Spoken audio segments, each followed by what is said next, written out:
family's just been devastated by celiac, and yeah, I'm an old veteran from the 60s too, and exposed and just problems. But originally I wanted to talk about education again, and that Texas laws handcuffing the teachers down there, that's a direct result of Donald Trump's mandate. His speech of September 17th, 2020, just last September. If you listen to that speech, Google it up. It's bone chilling. It's just like I said before, good for Halloween. These Republicans down there are just following his direct orders, and in the future, whatever. You shall not teach racism in the history of racism in America. You shall not teach the history of white supremacy in America. You shall not teach the history of the Confederacy in America. It's bizarre. It's absolutely bizarre. I've been trying to get everybody I know to call that speech up and listen to it, and it's important. And our teachers, our PTAs, our administrators need to be aware of the effects. I just wrote it down. This one speech. I'll check into it when I get out of theater, James. What's most frightening about it is picturing the people that could sit and listen to that speech. Yeah, I'm with you. Okay, I'll check it out. I just wrote it down. Thank you very much. Barry in Phoenix. Hey, Barry, what's up? Hi, Tom. I just wanted to add to the roundup conversation. I know I've had a long journey with gut health myself since the early 2000s, and I just wanted to say that the new scientific research is talking about our guts as really our second brain. They are our system. Yeah, and it doesn't just our gut bacteria don't just appear to regulate our weight; they regulate our mood as well. Exactly. Well, not only our mood, but I think everything, our whole immune system. Our metabolism, yeah, and, immune system. And I would submit that, a lot of these autoimmune disorders now that have come up are coming from, that makes a lot of sense. I just, and I know that when I finally found the answer, that a lot of my autoimmune disorders started to disappear when I started eating organically and vegetarian and no Roundup and no grains. Yeah, so, same here. Anyway, I think there's a huge connection going on. And one further thing, I find it stunning that pharmaceutical industry now, most of their new pharmaceutical lines are biologics, and their embryos and things like that are working to turn off our immune system. Right. So rather than getting the stuff out of our food supply, let's just turn off the immune system. Yeah, my personal theory on that too is that we have for decades we tried to kill off the bacteria in our guts, thinking that they were invaders. They used to, back in the 50s, they literally used to give antibiotics to people, for that. And we've also killed off some of the larger parasites, and I think that they have something to do with modulating the immune system too. That's a whole nother discussion, but I agree with you that glyphosate is a huge piece of this. Barry, thank you for the call, and thank you all for being with us today.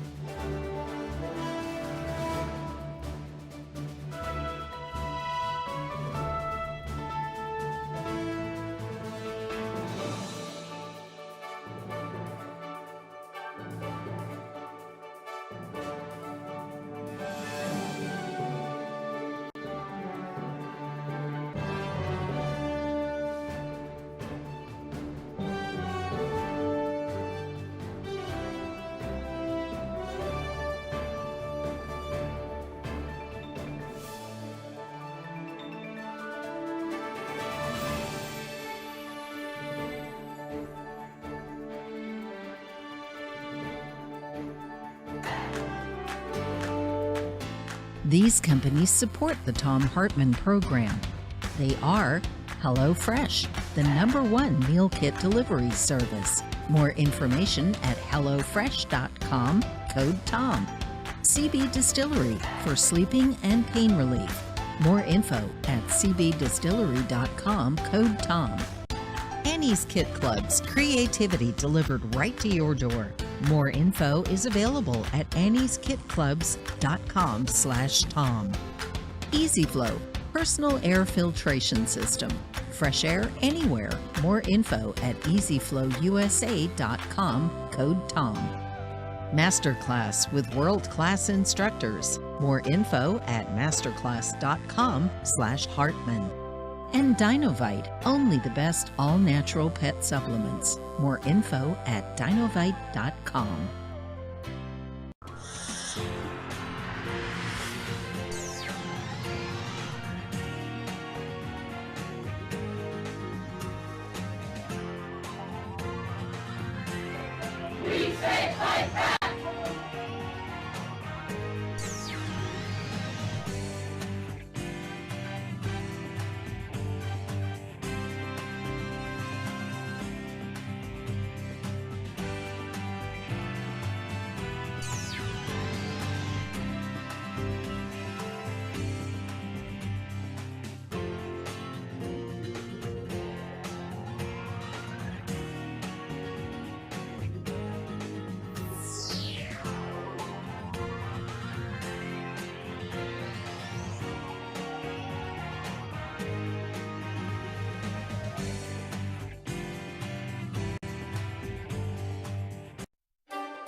The Thom Hartmann University Book Club today, we're reading from the Strip and Flip selection, as opposed to election, of 2016, 5 Jim Crows and Electronic Election Theft by Bob Fitrakis and Harvey Wasserman.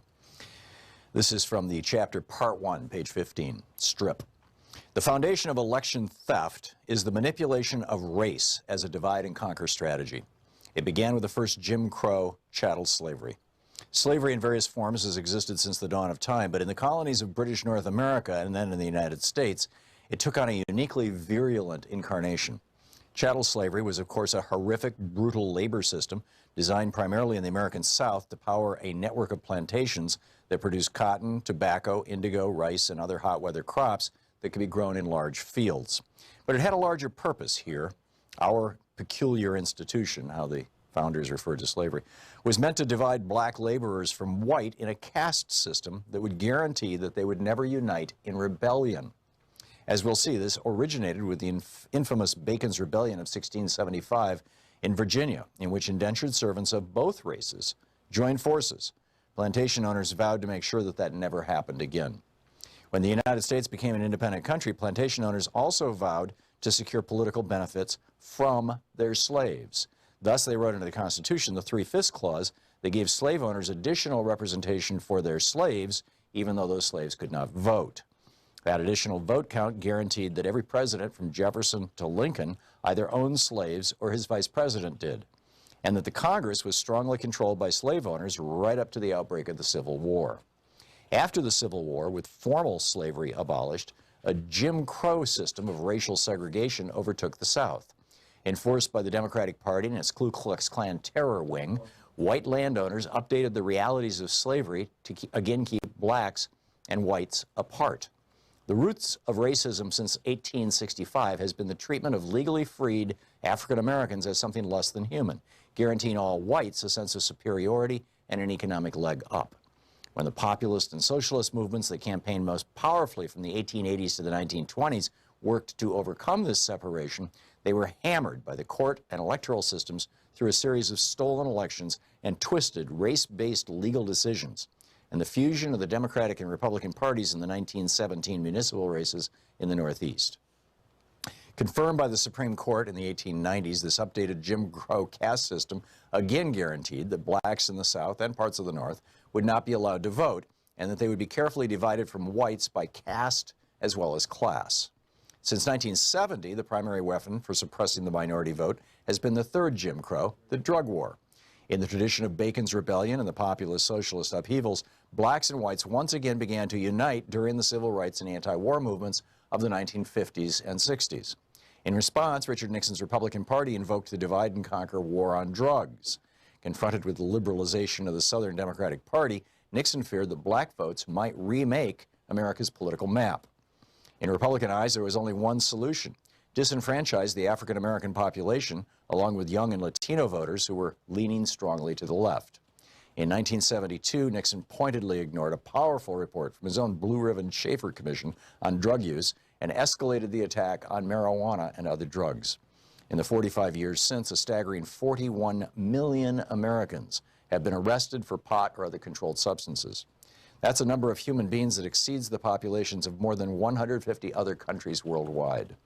It has left the United States with the largest prison population in the history of the modern world, while having little or no impact on the actual use of drugs. As Michelle Alexander has shown in her landmark book, The New Jim Crow, the majority of those incarcerated have been black and Latino, with a devastating impact on our elections. Millions of these mostly young, mostly male citizens have been stripped of their right to vote, as well as their ability to maintain families, obtain work, and meaningfully participate in the political lives of their communities. All this has been by design. Once again, a new Jim Crow policy has been delegated by a ruling elite to strip our non-white population of its ability to exercise its fair share of power in our electoral process and to unite with whites in political action.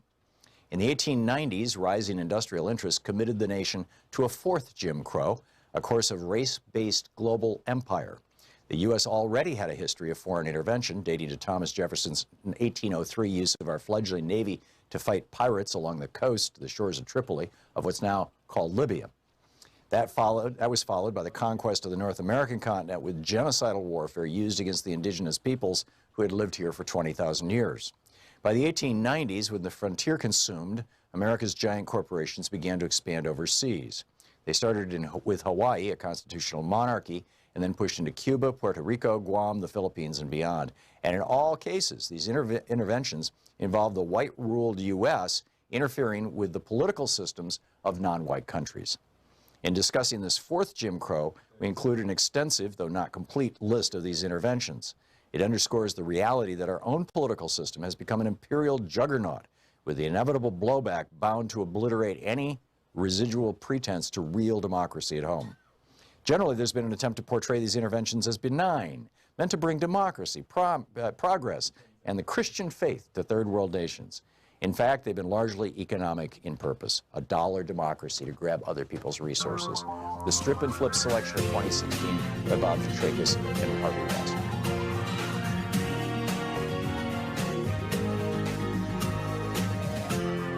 This is the Thom Hartmann Program. And greetings, my friends, patriots, lovers of democracy, truth, and justice, believers in peace, freedom, and the American way. It's a beautiful Wednesday here in Portland. I hope life is good for you wherever you may be, or you can find some part of it that is good, that's really worth paying attention to. We've got a lot to talk about today. Later on in the program, I want to get to why Merrick Garland is protecting Bill Barr. This is like, there's a whole lot of people seem very confused about this. There's a very simple answer to it. We'll get to that. We have a guest, Ashley Woodard Henderson, on why police reform is needed, how important is civilian oversight, how do we get there, and which is kind of that's going to be in our second hour, and it's kind of a bookend to the rant that I'm going to start in just a minute here. And in our third hour, I want to get into the whole Democrats need to stop being Charlie Brown to the Republican Lucy. And what do the Republicans have on Joe Manchin? I've got some real fascinating and curiosity-provoking Joe Manchin stories for you for our third hour today.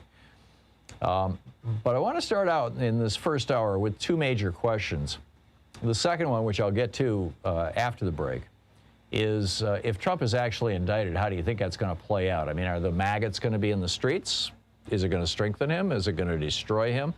What happens when they indict his kids? Will this be the end of our long national nightmare, or will it just be the beginning of a whole brand new one? So we can talk about that in this hour. But I want to start out with the piece that I published this morning over at HartmannReport.com. And it's titled, America's Cops Are Having their Harvey Weinstein Moment.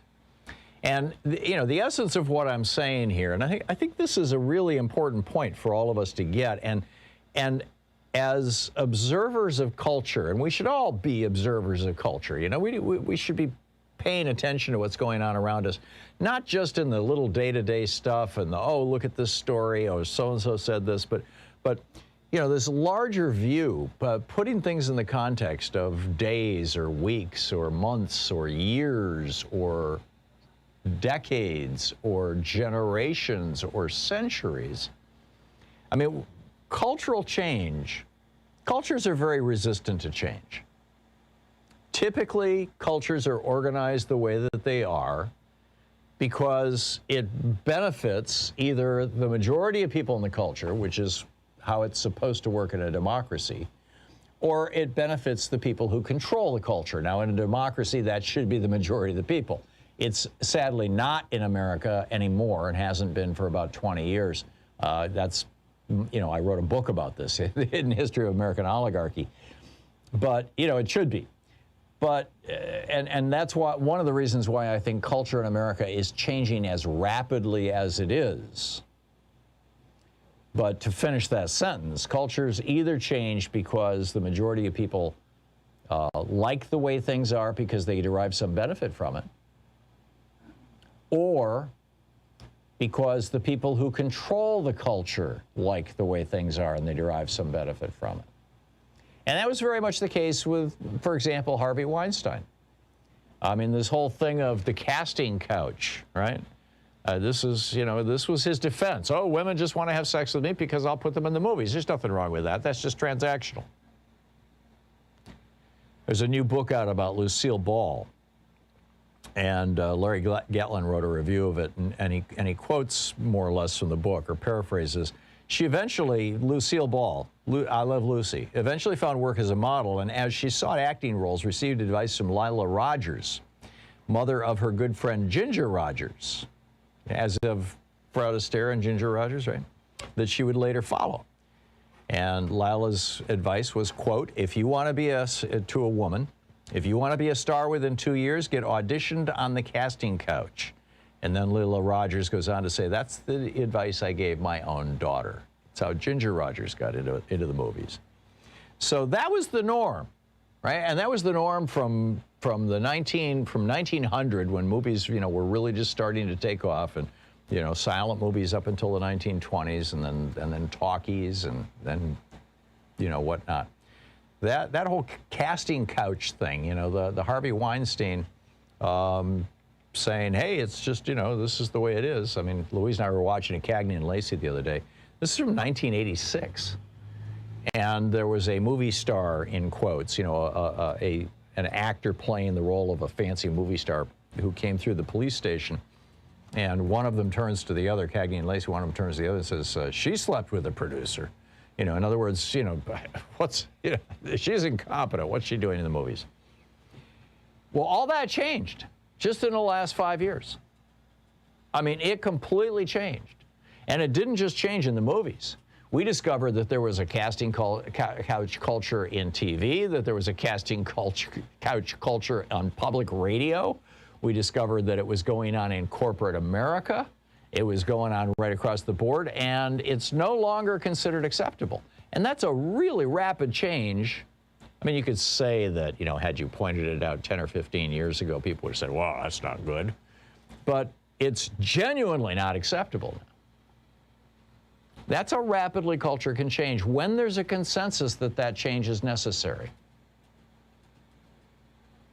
The way that we use language, the way, you know, our specific laws. So what I'm saying is that, oh, and by the way, that, you know, putting Harvey Weinstein in jail was just phase one, because he was the rapist in this. Phase two was holding people accountable who were doing business with him. And not just him. You've got, you know, executives all over the country who, you know, knew what was going on with a wink and a nod. We saw a lot of this at Fox News. And they got fired too. Bill Shine is out, for example. Ended up in the Trump White House because he was just, it's all good. So I think the same thing is happening with cops right now. Police have been killing, abusing, torturing for their own pleasure. Poor people, black people, a whole variety of minorities, gender minorities, and raping women. with impunity, probably for as long as there have been police. And America is now saying no. And a lot of the rest of the world is on board with us on this. Down in El Salvador, they just found 8 graves in the backyard of a cop. And the whole country is just bent out of shape. I mean, it's a national scandal. The murder of by the police of George Floyd didn't just trigger a movement in the United States. It triggered a movement around the world. And basically the movement is that, just like with the Me Too movement, women are sick and tired of being used. Now the bad cops movement, hashtag bad cops has gone international. And, as we're learning about this 2-year cover-up of these murderous Louisiana cops, and increasingly we're hearing calls to not just put the cops in prison for the rest of their lives for murder, but to put their supervisors in jail, and maybe to put the chief of police in jail. And if the Attorney General knew about this, to put the Attorney General in jail. I mean, come on, these guys beat, tased, hogtied with chains, and brutally dragged Ronald Greene to his death. Yesterday, the story was over at the top of Raw Story. I put a link to it in my piece on HartmannReport.com about a Texas cop who was off duty, out of uniform, off duty, got cut off in traffic by a woman making a U-turn because she was trying to get to the hospital. She was black. He jumps out and shoots her. Shoots her. Why? Because he can. Cops have been shooting black people and getting away with it for centuries in this country. So now we've got this serious possibility of police reform with the George Floyd Justice and Policing Act. And who's opposing it? The Republicans. Why do you think that is? Frankly, I think that they're just fine with cops terrorizing women and black people. After all, they don't want them voting either. This is the Thom Hartmann Program. In fact, the more the cops can terrorize them, the more, these 10,000 poll watchers they're trying to get to intimidate people, how many of them are going to be in uniform?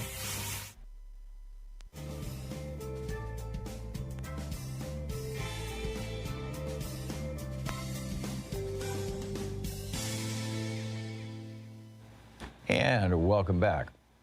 Jim in St. Augustine, Florida. Hey, Jim, what's on your mind today? I was going to mention a movie I saw just the other day. It's called Freedom on My Mind. Okay. About the Freedom Riders downtown in Mississippi. Oh, in the 60s, yeah. These are the children. These are the children of those characters.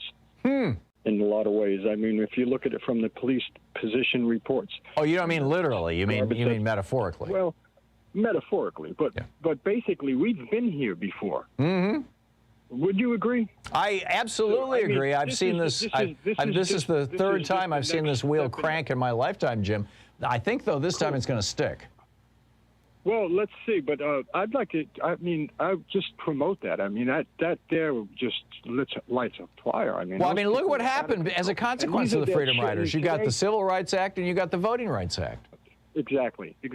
And I don't want to use all of your time, but if you mentioned that, this, like I said, things are getting sticky. Would you agree? I do, and that was the point of my op-ed this morning, is that people are saying enough is enough. Truly.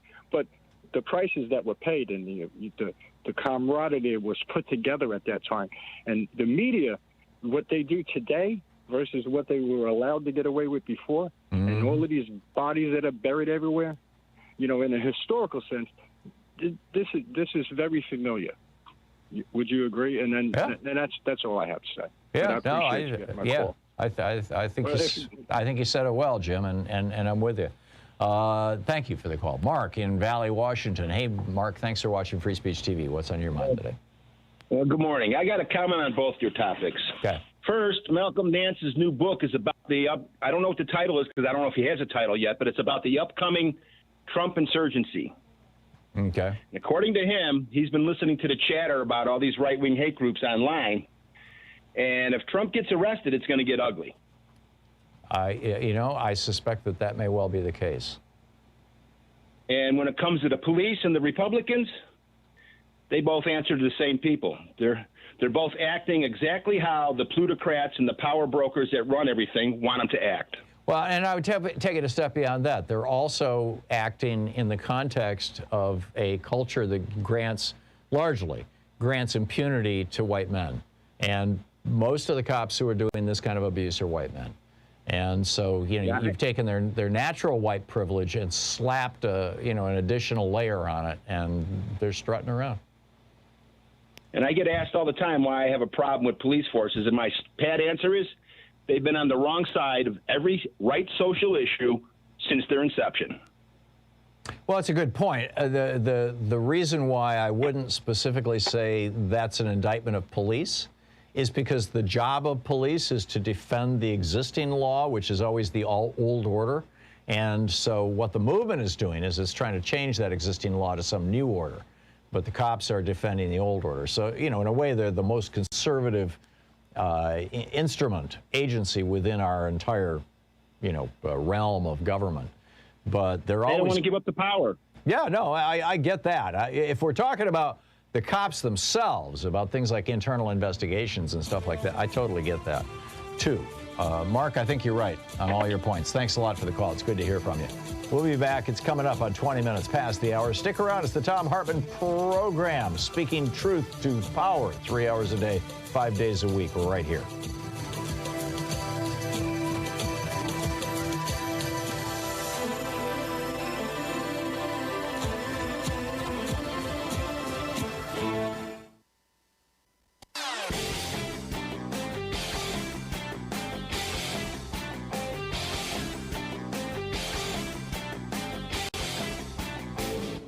Missed my opening rant today? It's usually published over at HartmannReport.com, where you can read it and share it with your friends for free. Check it out, HartmannReport.com.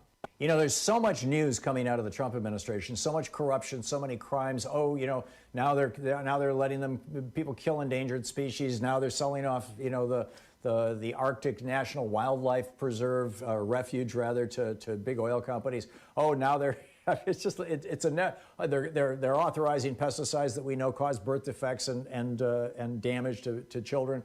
It's just, step after step after step, that it's so easy to forget that back in July of 2020, it was reported that Jared Kushner and Mike Pence's nephew, John Pence, created a couple of LLCs, American-Made Media Consultants Corporation, that took $617 million of Trump campaign cash, and nobody knows where it went. I'm telling you, these guys are professional grifters. We need to keep an eye on it. There's a whole rant about it over at thomhartmann.com for supporters of our program.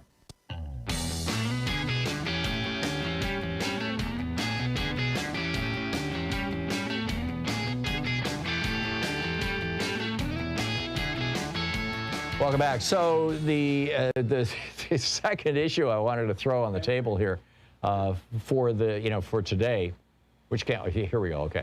The thing that I wanted to throw on the table here for today is this question of what happens if Donald Trump gets indicted. And during the break, somebody noted that Malcolm Nance has been talking about how he's writing a new book on on the right and the rise of the fascist right, essentially. Malcolm's a good guy, and he's a brilliant investigator, and understands these issues. Between multiple pieces of his life, his experience, including his work as an intelligence officer, and this caller, this person who got in contact with the program, said that Malcolm Nance had said. I'm guessing this was on TV or maybe on Stephanie Miller's show. He's a regular on her show. That if Trump is indicted, the maggots are going to go nuts. All hell is going to break loose. They're going to be in the streets. You're going to see something that looks like an insurgency. God only knows, but get ready, right? If Trump gets indicted, just get ready, because here come the maggots. And I think that that's a possibility. I think, on the other hand, there's a very real possibility that if Trump gets indicted, and it looks like we may be within weeks of this. And keep in mind, down in Florida, You've got Broward County, where Trump lives, I believe, where Mar-a-Lago is located. Their town council is having meetings about what to do if Trump is being extradited. And Ron DeSantis, the governor, has had meetings about whether or not he has the ability to refuse an extradition request from New York State, if it's, or New York City. Whether it's Letitia James, the Attorney General for New York State, or whether it's Cyrus Vance, the District Attorney for the City of Manhattan. And now you've got other jurisdictions as well. I mean, there's federal crimes that Trump has apparently committed that are being looked into, or that he might have committed, as well as crimes that occurred within the District of Columbia. So you've got four, to the best of my knowledge, four different, essentially prosecutorial agencies looking into him. And that doesn't include, you know, the possibility of congressional investigations. That doesn't include the FBI and the Justice Department reevaluating their non-decision, which is what I'm going to get into later in the program. You know, why Merrick Garland appears to be covering up for Bill Barr, their non-decision about prosecuting Donald Trump for 10 instances of obstruction of justice where he was trying to cover up the fact that he was coordinating with Russia, or at least his campaign was coordinating with Russia to determine which states the millions of dollars of Facebook posts should be inserted into to try to discourage Hillary Clinton voters from voting. And there was an effort that was successful, by the way. I mean, I don't know why more people in the media are not just coming out and saying this, but if Paul Manafort, who used to work for Russian oligarchs and Russian associated oligarchs, if Paul Manafort had not been handing this polling information off to Russian intelligence and they had not been helping coordinate a campaign through the Internet Research Bureau or whatever it's called there, you know, whether it's the government or whether it's oligarchs, I'm not sure, you know, it matters much, don't know, but to insert these, you know, to identify, using Zuckerberg's fantastic technology, they could identify, okay, we want black people in Wisconsin, or we want white middle-class voters in Wisconsin who have both voted for Republicans and Democrats in their past, and sending them ads. And they in one of these ads they did like over 5,000 different versions of it and tested them all in one day, and we have not one example of any of them. All this was below the radar. Sending these ads to largely to black people in those 5 states, in Wisconsin, Michigan, Pennsylvania, Ohio, and whatever the 5th one was, and saying, you know, with the Hillary Clinton super predator clip, which really hurt her in the black community. And so those folks just didn't bother to show up and vote. As Mark Pocan has pointed out on this show, there was 200,000 fewer Democratic voters in 2020 than there were in 2016. Or excuse me, in 2016 rather than there were in 2012 for the re-election of Obama. And that was that community by and large. And it was because they were the target of a Russian disinformation campaign, and probably ones from, you know, coming out of North Korea, Saudi Arabia. The one country we're pretty sure actually didn't interfere in this election was China, of all things. But in any case, or in the 2016 or the 2020 elections, I think they just didn't want the blowback. They're just too busy making money. But the question, if Trump gets indicted, is this going to help him or hurt him? I think you could build a really good case that if the indictment is really strong, and if it's something that every American can understand, and if they come out and say in plain language what it is, that it'll hurt him badly. On the other hand, if you get some prosecutor out there using legalese and talking about weird technical things like, you know, mispriced asset allocations, then I guarantee you the maggots will be out. You're listening to the Thom Hartmann Program. Call 202-808-9925. So where do we go with this? How do we respond to it? What are you expecting to have happen? And do you think that the Republicans will ever come around and say, yeah, maybe we should do something about killer cops?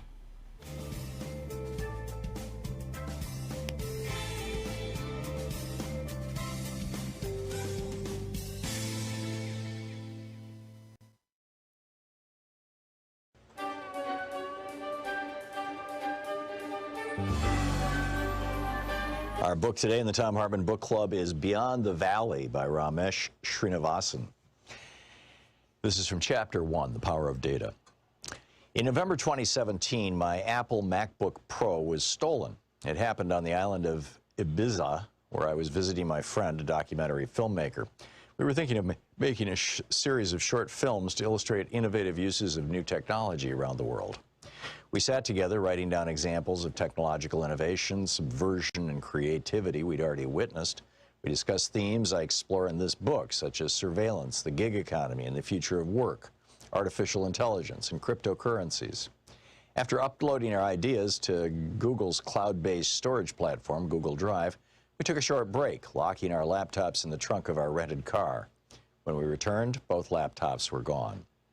Although upset, I was also relieved. I'd be able to recover most of my data because almost all of it was in the cloud. That was what I signed on to when I stored my files with Google as well as with Apple, Microsoft, and Dropbox.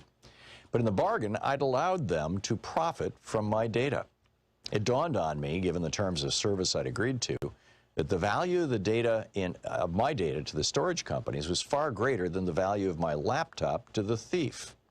How many of us are fully aware that companies providing us with cloud storage have ways to monetize our data? They use targeted advertising, for instance, and charge fees once we get hooked on the security and peace of mind that their free services offer. We put faith in these companies to store our files securely, but our private information may no longer remain private if, let's say, the government asks to search through our data. It's also not private because all this data is surveilled, computed, and often manipulated in mysterious ways to influence and shape our behaviors as these corporations see fit. By creating accounts with these companies, we give them access to ourselves. So when we consent to privacy policies, in reality, we're signing on to systems of surveillance never before seen in human history, and we do so without being included or consulted.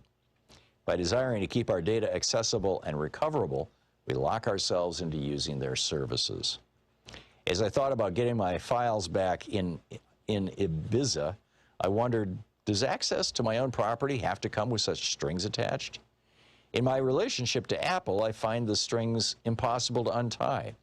By purchasing an Apple laptop, I had unwittingly transformed from a customer into a part of the company's product line. I had provided Apple with private data and trusted Apple to protect it. Now, to retrieve that data, I had to purchase a new laptop with Apple-owned peripherals and devices. So I caught the next flight to Madrid. I then took the train to the city's Apple store located in Puerto del Sol. In many ways, this central plaza still serves in its centuries-old role as a landmark and gathering place for the entire Spanish nation, a point from which numerous roads emanate.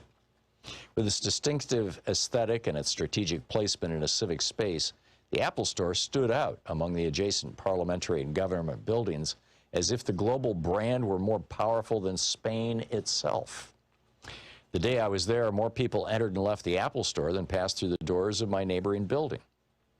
In 2017, Apple, a private corporation worth more than $1 trillion, actually began to conceptualize its retail stores as town squares, thereby branding itself an integral part of our everyday lives. Other big technology corporations describe themselves in similar terms. Facebook's CEO and founder Mark Zuckerberg, for instance, refers to the company as a social infrastructure for the global community. So what we have in the digital world are privately owned public spheres. They're branded as public, civic, and virtuous, but in reality are dominated by a single logic, extending profitability and economic value. How can these companies' interests be the same as the public interest? Like many other large corporations, Apple is shareholder-owned and therefore primarily accountable to its investors and executives, rather than to its employees, customers, or the general public. I had not begun to unpack the meaning of all this until I realized how monumental the Puerto del Sol Apple Store actually was, as an icon and a structure. As I walked into the store, an Apple employee invited me to purchase a new machine, log onto my iCloud account, and retrieve from Apple Cloud Storage the data that I lost from my stolen laptop. These transactions, completed in less than an hour, were simple and efficient. My data was extraterritorial, easily retrievable in Spain, and likely would be in most other countries. Purchasing a new laptop and getting my data back supported Apple's economic model. National borders were no threat or hindrance.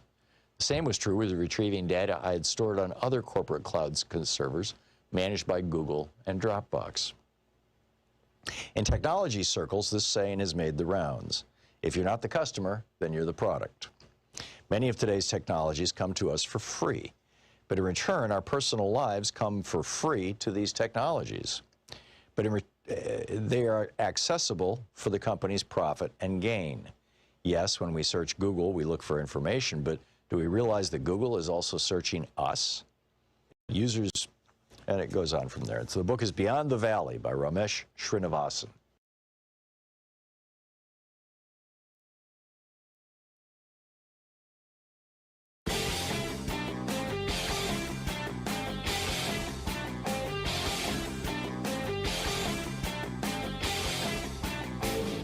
Our 1 hour free podcast recaps our show, and it's available wherever fine podcasts are found. And we have the full 3 hour podcast available over at thomhartmann.com if you want to really support our program. We have a new video up over at thomhartmann.com about conspiracy theories. Abby Richards came up with a kind of a hierarchy of conspiracies, maybe a variation on the old Maslow hierarchy. And it goes from actual conspiracies to maybe this was a conspiracy, maybe not, we have questions, to this is kind of crazy stuff, but who knows, flying saucers, for example, to actual science denial, conspiracy theories that actually serve to promote the interests of a particular industry or wealthy individuals, to the totally crazy stuff, the flat earth, the reptilian overlords and all that kind of thing, conspiracy theories that can do tremendous damage. And, one of those being one of the conspiracy theories that, brought two Republicans into Congress this year. So anyhow, I lay the whole thing out with a new video for our supporters over at thomhartmann.com.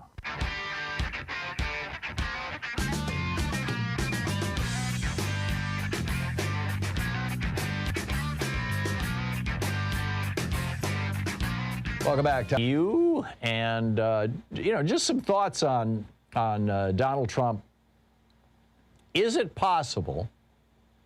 I frankly think it's highly likely that one of the reasons why all the buzz on the right is being reported that if Trump is indicted, oh my God, look out, there's going to be crazies in the streets shooting people up.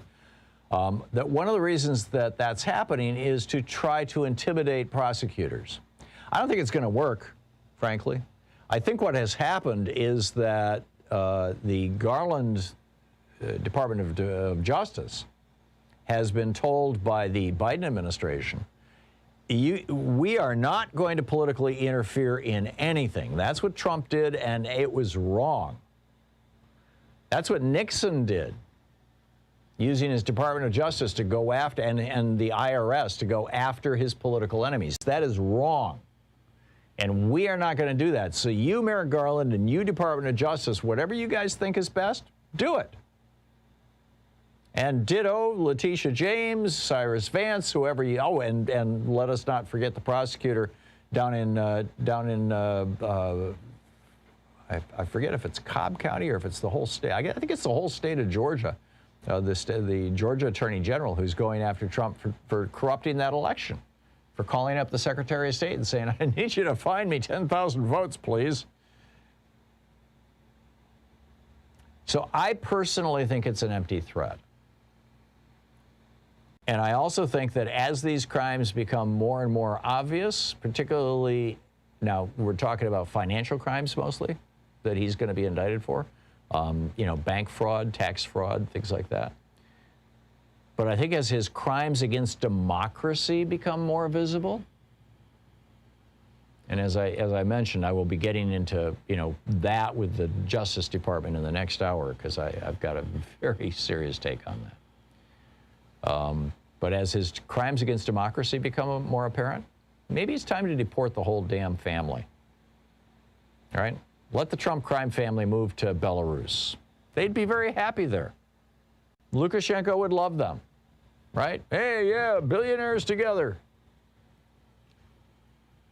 It's amazing. So, Anyhow, a lot on the table between cops and Trump and all this kind of stuff. And let's talk about it. Chaz in Lakewood, Washington. Hey, Chaz, what's on your mind? Buenos dias, mi amigo. Buenos dias. What's up, Chaz? I'm probably going to settle down for that. Hey, listen, just because you're back in the studio, I hope that we might be favored with a visit from Blue or one of the other critters at some point. Well, occasionally Sean brings her dogs in, but cool. They're not quite lap dogs. She says one will be here tomorrow. So here's the deal. I'm going to get serious. I think that when it comes to police prejudice, bias, that people at a local level can do something about that. I hope to turn this in kind of a dialogue between you and me in case you have questions. I did sit as the chair of the Public Safety Advisory Committee for the city of Lakewood. I'm going to name names. And we've got kind of a George Floyd situation microcosm here where a officer by the name of Mike Wiley did shoot an unarmed man by the name of Saeed Walken. And so I did an article. I've been following up. I've been kind of keeping a light shown on this situation here. I could go 100 different ways depending on which angle you want to take. So, well, first of all, Lakewood, Washington has citizen control of their police department. That's very rare. No, sir. No, that is not the case. No. Okay. The Public Safety Advisory Committee, I hate to say it, is toothless, and it almost it's never advisory. Addresses police activity. It's advisory, and I tell you what, Tom, I've been kind of holding this in my back pocket. I'm on the verge of creating a police accountability committee that doesn't have anything to do with the city, but I'm gathering a packet of information of missteps that the police has had in the past. I've written an open letter to the chief. And I consider him a mentor, a friend. I think he is a very capable officer, but let's face it, yes, in the apple barrel, sometimes you're going to get a few loose cannons. Well, and here's the problem. If you even have one loose cannon and everybody covers up for him, they're all complicit in the crime. Chaz, one of the points that I make in my op-ed this morning and that I didn't really have time to mention in the first break, or in the first block, rather, was that when the country was founded, at the very beginning of the United States, the people who put together the Constitution came right out and said basically two things. Number one, military-style organizations, whether they be militias or whether they be the Army, cannot have military command at the very top because they create insular, inward-looking cultures that can be a threat to democracy. Quite frankly, and therefore, all the National Guards are under the control of the governors, and all of the military is under the control of the Secretary of Defense, who's required by law to be a civilian. There was General Mattis. Literally they had to create an exception for him, and then the Secretary of Defense is under the command of the President, who is also a civilian. We have never had an acting general you had Grant and you had Eisenhower, but they were both retired. So they have to be civilians. So we should do the same thing with cops. And in fact, George Washington, in his farewell address, said this. He said, "The very idea of the power and the right of the people to establish government presupposes the duty of every individual to obey the established government." In other words, no man is above the law. No person is above the law. Trump is not above the law. Cops are not above the law. Back to you, Chaz. One of the things you and I disagree about is career politicians, because what happens at a city level is you get people who have to say, oh, we have complete trust in the police, despite the fact that they had a $15 million settlement against them. I can tell you, I've been in a couple of different apartment complexes where SWAT teams have come in overpowering, and in one case, they took the white guy away in handcuffs, but in other instances around the city, black men, perhaps all of these folks have mental issues, were shot and killed. Yeah. It's a big issue, and I think step one, and I don't know if I don't know how you would go about doing this in Lakewood, Washington, Chaz, but I think step one is to say the police are no longer going to be the command structure of the police. The very top of the command structure of the police is now going to be a civilian or a group of civilians, rather than a person, a police chief, a person who worked his way up through the ranks or, you know, whatever.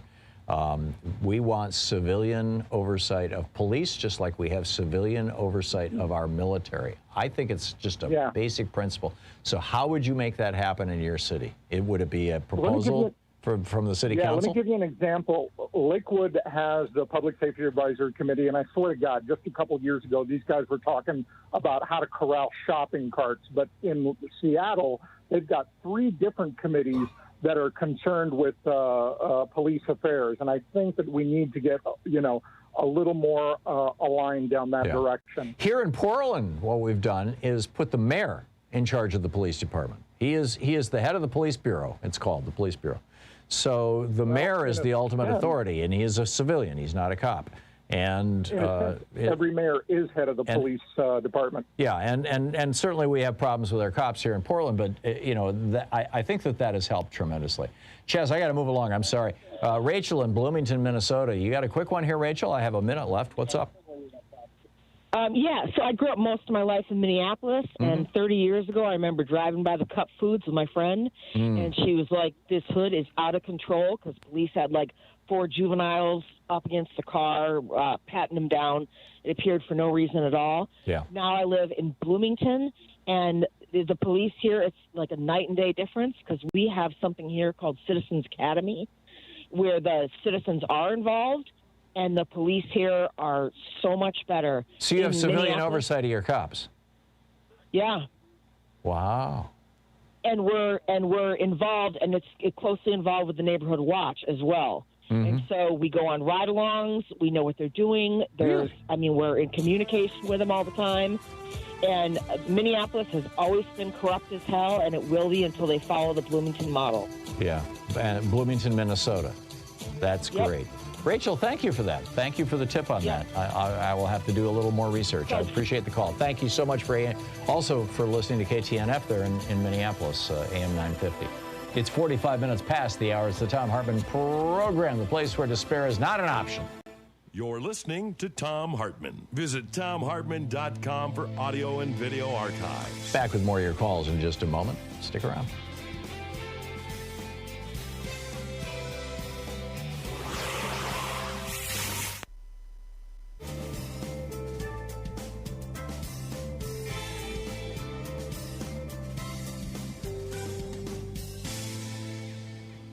And welcome back.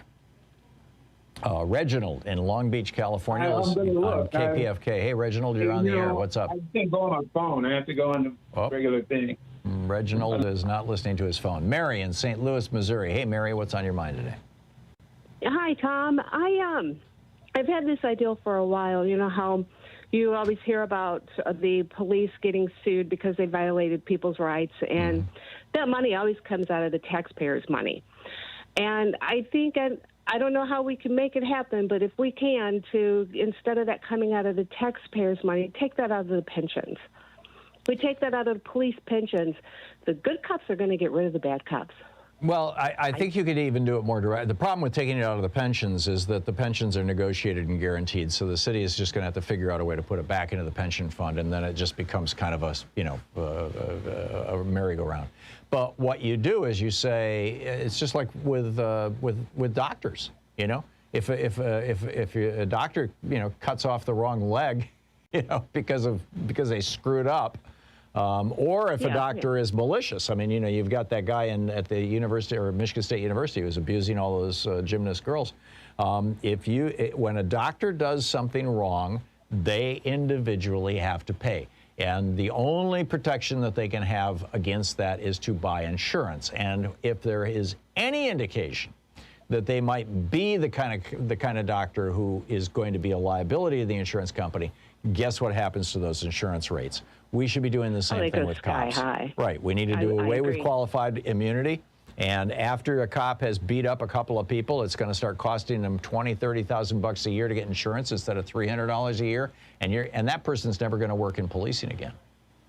That's a fabulous idea too. Yeah, and that's something that you would think, Mary, that you could sell to Republicans as a free market solution. Let's just let the insurance companies do this. They're not really into free market. I know. Only whenever it really works for them. I know, but it's, you know, it's their sales We have pitch. a party of hypocrites. Yeah. So, yeah.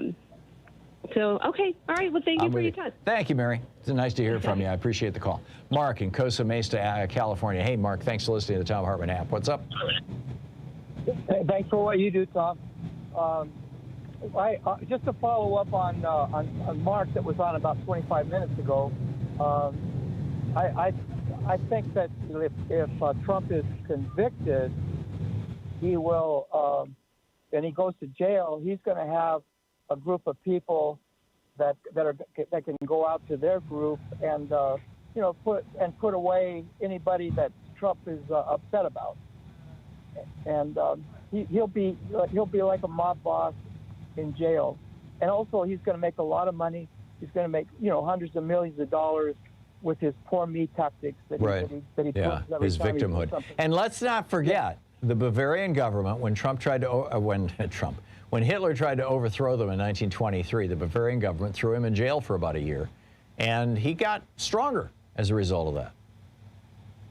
Yeah, and also which is not to say we shouldn't throw Trump in jail. It's just like a cautionary, don't do what they did. I think that he needs to go to solitary confinement because he's too dangerous. He's already got people that are trying to go after him right now that I think they're in trouble. We have to pay a lot of money. Well, one advantage of putting him in jail would be, when Don Siegel was in jail, he came on this program and they punished him by putting him in solitary for a couple of months. So, yeah, there are ways to deal with recalcitrant politicians.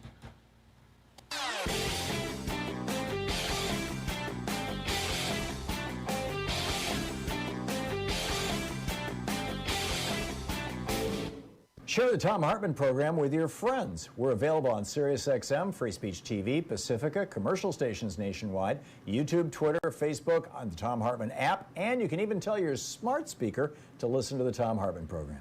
So remember back in 2020 when in California, Uber and Lyft were pouring all kinds of money into Prop 22, which basically would allow them to continue claiming that their drivers weren't actually employers of Uber. They were actually contract workers. They were all independent small businesses, and therefore the company didn't have to pay for unemployment insurance, didn't have to pay for workman's compensation if somebody got injured, didn't have to offer them any health insurance. In fact, basically couldn't even do it. And there's a whole bunch of other benefits that are associated and protections that you actually get, state and federal protections that you get as an employee that you do not have available to you as a contractor. Well, it passed because of millions of dollars from Uber, and now the fallout is happening. Companies across California are starting to fire their workers and telling them, we'll hire you back. I give examples in our new video over at thomhartmann.com. Welcome back. Thom Hartmann here with you and David in Leadwood, Missouri. Hey, David, what's on your mind? Hey, Tom, how are you? Good. What's on your mind? Hey, with the police reform thing, I was talking to my cousin who's a retired criminal defense lawyer, and I said, to him, I said, there's got to be a general law that protects the police because, a policeman can lie to you, but if you lie to them, you can be arrested for lying to them. Right. And this puts a whole persona on the police, and they've got to feel a little guilty that they Which raises a really interesting question, David. I mean, police lying to people that they have, that they're interrogating or that they have arrested. We're seeing how, all of England is horrified that Martin Bashir, when he was working for BBC, 20 years ago, something like that, lied to Princess Diana, freaked her out, caused her not to trust her own security detail, and it was one of the things that arguably led to her death. Why do we allow police to lie to citizens? Why is that in law? My cousin it's routine. Says, there is a law, he says. It's a vague law federally, but it's backed up locally. Oh, the Supreme Court has backed it up. The Supreme Court has ruled that it is legal for cops to lie to civilians. And the most times that they do this is when people are suspect in something, and it keeps them from having to get false arrest, charges. Well, I think they also do it to promote plea deals. They will say they've got some kind of circumstantial evidence that, that Joe was involved in breaking into that liquor store, but they have no actual proof. They couldn't actually take it into court and convict him. So what they do is they sit him down and they say, well, here's the circumstantial evidence. You were seen down the street. We've got, somebody seeing you driving away. And then they'll make up a lie, and they'll say, and there's video footage inside the store that shows a guy that looks just like you sticking him up, which is a complete lie. At that point, George, whether he's guilty or not, says, holy crap, there's no way I can get that past a jury. I'll just plead, I'll take a year in jail rather than 10, and I'll plead this out. I think that's one of the reasons that more than 95% of all criminal cases in America are pled out.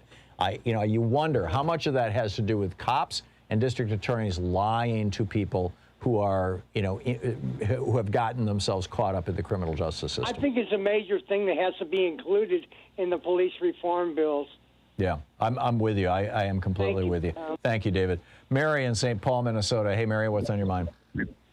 Yeah, I just wanted to tell a story about a family friend that was at our house when I was about 12. And that he was a police officer, and he sat and told us that he thought they should line up all the N-word in the alley and shoot them. Whoa. And it just floored me. I was only 12, and I knew better than that. Mm-hmm. It just sort of set me off on a course of, realizing the discrimination that's out there in the police department. Yeah. Oh, yeah. I mean, there's all this hysteria about white supremacists trying to infiltrate the police. Sorry, being a cop is an authoritarian position, and authoritarian personalities are drawn to it. And white supremacy and authoritarian personalities are, basically the same thing. Mary, thank you for the call. Mike in Marietta, Georgia. Hey, Mike, what's up? Hello, Tom. Hey. Got a situation where you've got two Republican laws that come into conflict. What if you're in a car driving home, there's a policeman pulls you over, and you're thinking about, I'm afraid the stand your ground law will protect me, and I've got this gun on the seat next to me because I'm in Texas, and anybody can get a gun for any reason in Texas. Yeah, under this new law that Greg Abbott just passed. I'm afraid I'm armed, and the problem is, Mike, the stand your ground laws do not apply to police. You may not stand your ground relative to the police. It's our county commission chair was followed one night by a black car. She's a young black lady. And the lights were off. She couldn't tell what was there. And she was afraid. And it took a couple phone calls to the chief of police saying, somebody is following me. I'm scared to death. He made a few calls. He goes, oh, never mind. That's a policeman. She didn't know it was a policeman till later. Right. Could we end up with a situation where a policeman gets injured by a citizen who decides to stand their ground? Right. That defense won't work, though, for that citizen. I know of no cases where somebody has gotten off from killing a cop by saying, I was afraid. Do you? We didn't. The county commission chair didn't know it was a police person that was following her. It was at night. No, I get that she was frightened, and let's say she pulled out a gun and started shooting at the car. It's like she would end up. She'd spend years in prison for that. I mean, there is no stand your ground exception to police, and even if you don't know that they're police, and the Supreme Court is fairly clear about this. Mike, I get what you're saying, and I do get that these two laws seem to be in collision with each other, but police have carved out such a whole separate area. This is why I think there has to be civilian oversight of police all across the country. Now, I don't know if that's part of the George Floyd Justice and Policing Act, but if it's not, it should be. You're listening to Thom Hartmann.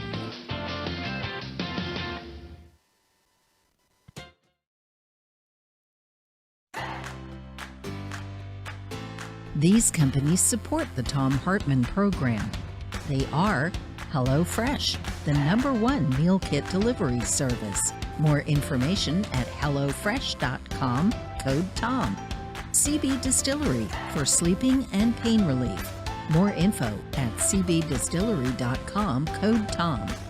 Annie's Kit Clubs, creativity delivered right to your door. More info is available at annieskitclubs.com/Tom. EasyFlow, personal air filtration system. Fresh air anywhere. More info at easyflowusa.com, code TOM. Masterclass with world-class instructors. More info at masterclass.com/Hartmann. And Dinovite, only the best all-natural pet supplements. More info at dinovite.com.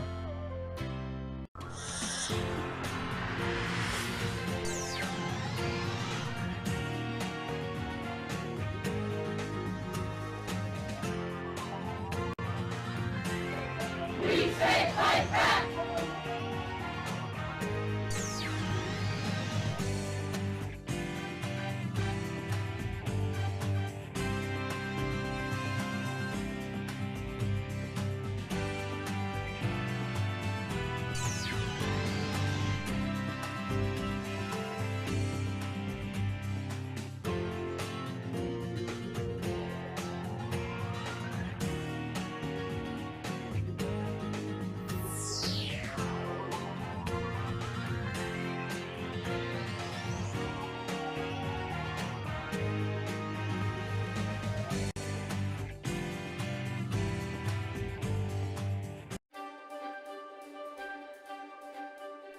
For the Thom Hartmann University Book Club today, we're reading Locked Down, Locked Out, Why Prison Doesn't Work and How We Can Do Better by Maya Chenwar, who is, or was, I believe she still is, the publisher, or the editor, rather, over at truthout.org. This is from the introduction, the very beginning of the book. She uses a word I can't say on the air. I'll replace it with the word damn. Damn, damn, damn, damn, damn. I'm crying with my mother over the phone. It's late evening, December 25th, 2012, and Kayla, my only sister and best friend, has been arrested for the 7th time in the past 6 years. She's in jail again, and this time we're sort of hoping she'll stay there. If she asks, I tell Mom, I'm not bailing her out. Well, you know, we're not, Mom says, her voice low and far away, a weary echo of words uttered in months and years past. If she's in there, at least she'll be safe. Jail, we agree, may be the only place that can save Kayla's life, staving off her burning dependency on heroin. Neither of us acknowledges that regardless of whether Kayla stays clean while incarcerated, sooner or later she'll be getting out. Do we know what she's in for, I asked Mom. Does it matter? I think of Kayla cuffed and listless, being dragged through the doors of the Cook County Jail, catching the eyes of women she's known before in court, on the street, in juvenile detention, in jail, in prison. I wonder whether a part of her is relieved to be back. Later, when I pick up the phone and hear a robotic voice announce, you have a collect call from the Cook County Jail, press 5 to take the call, I press the hang-up button and get into bed. My attitude toward Kayla's incarceration was born out of desperation. She'd overdosed 3 times within 2 months, passing out on the street, awakening in abandoned buildings or crowded hospitals, her pulse barely ticking. Yet my wish chafed against not only my love for her, but also my politics, my ideals, my sense of justice and truth. After all, I run a social justice-based news organization and have denounced the colossus that is the prison industrial complex for as long as I can remember. For nearly a decade, I've corresponded with a number of people in prison as both interviewees and pen pals, and I've learned much from them about the violence and hopelessness of our system. My understandings of the power structures that create prisons have been guided by the work of people like activist and scholar Angela Davis, a staunch prison abolitionist. How could I reconcile my wholehearted opposition to the prison industrial complex with a desire to see my own sister locked up? When I look back on that time, I can only comprehend it by acknowledging the insidious, persistent role that prison occupied in my mind. It was closely connected to the role it occupies in larger society. Incarceration serves as the default answer to many of the worst social problems plaguing this country. Not because it solves them, but because it buries them. By isolating and disappearing millions of Americans, more than 2.3 million right now, making us the most incarcerated country on the planet, prison conveniently disappears deeply rooted issues that society, or rather those with power in society, would rather not attend to. Prison, writes Angela Davis, performs a feat of magic. As massive numbers of homeless, hungry, unemployed, drug-addicted, illiterate, and mentally ill people vanish behind its walls, the social problems of extreme poverty, homelessness, hunger, unemployment, drug addiction, illiteracy, and mental illness become more ignorable, too. But, as Davis notes, prisons do not disappear problems, they disappear human beings. And the caging and erasure of those human beings, mostly people of color and poor people, perpetuates a cycle in which large groups of people are cut off from mainstream society and denied the freedoms, opportunities, civil dignity, and basic needs that allow them a good life. In many jails and prisons, incarcerated people are tossed into a dank, dungeon-like solitary confinement cell when they are determined to have misbehaved. It's dubbed the hole. Isolated and dark, it shuts out almost all communication with fellow prisoners in the outside. Guards control the terms of confinement and the channels, if any, by which words can travel in and out. The whole presents a stark symbol of the institution of prison in its entirety, which functions on the tenets of disappearance, isolationism, and disposability. The solution to our social problems, the mechanism that's supposed to keep things together, amounts to destruction. The disposal of vast numbers of human beings, the breaking down of families, and the shattering of communities. Prison is tearing society apart. This country's most marginalized communities bear the overwhelming brunt of that devastation, but ultimately we are all caught up in the destruction as the politics of isolation ruptures the human bonds that could otherwise hold together a safer, healthier, and more just society. The behemoth that encompasses the prison is called by many names. The most meaningful ones, I think, are those that convey the pervasiveness of its power, the way it infects the world outside as well as the people within. Scholar and activist Beth Ritchie uses the term prison nation, describing it as, quote, a broad notion of using the arm of the law to control people, especially people who are disadvantaged and come from disadvantaged communities, end quote.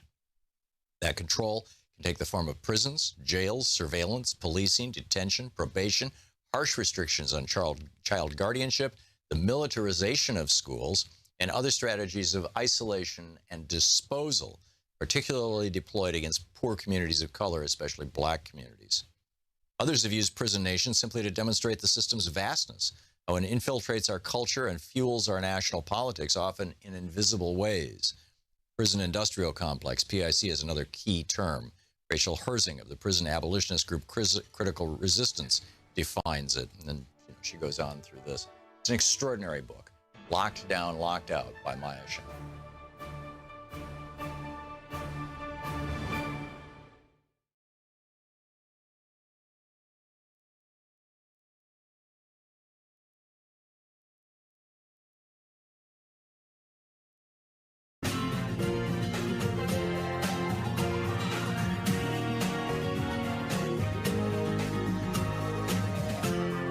This is the Thom Hartmann Program. So we've been talking about culture changing and how rapidly it can change. And I mean, sometimes it takes literally centuries.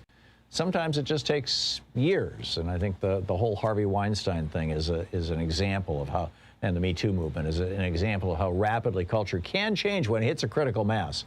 And I am hopeful that we are approaching that critical mass when it comes to the way that we do policing in this country. Our police having evolved out of, mostly in the United States, having evolved out of the old slave patrols and still behaving like that's who they think they are. So what police reform is needed? How important is civilian oversight? How do we get there? On the line with us is Ashley Woodard Henderson, the co-executive director of the Highland Center and an activist with the Movement for Black Lives. M4BL.org is the Movement for Black Lives. Highland Center .org is their website. And Ashley, welcome to the program. What are your thoughts on those issues that I just laid out? Thanks for having me, Tom. I mean, I feel very, very clear that the United States is spending lots and lots of money on a system that does not work, right? That what we've seen over the last several centuries of Black liberation movement is folks fighting for the abolition of policing in this country, the end of the punitive bureaucracy that comes with policing and mass incarceration in this country.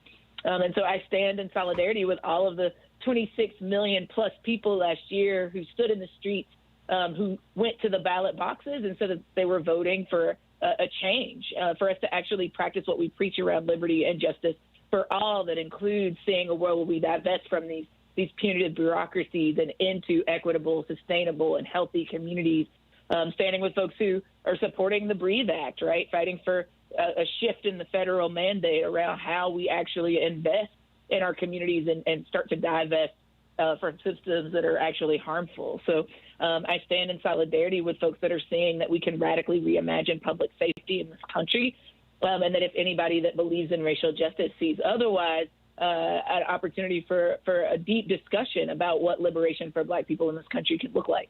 Yeah, I stand with you in all of that. Let's talk about some of the specifics.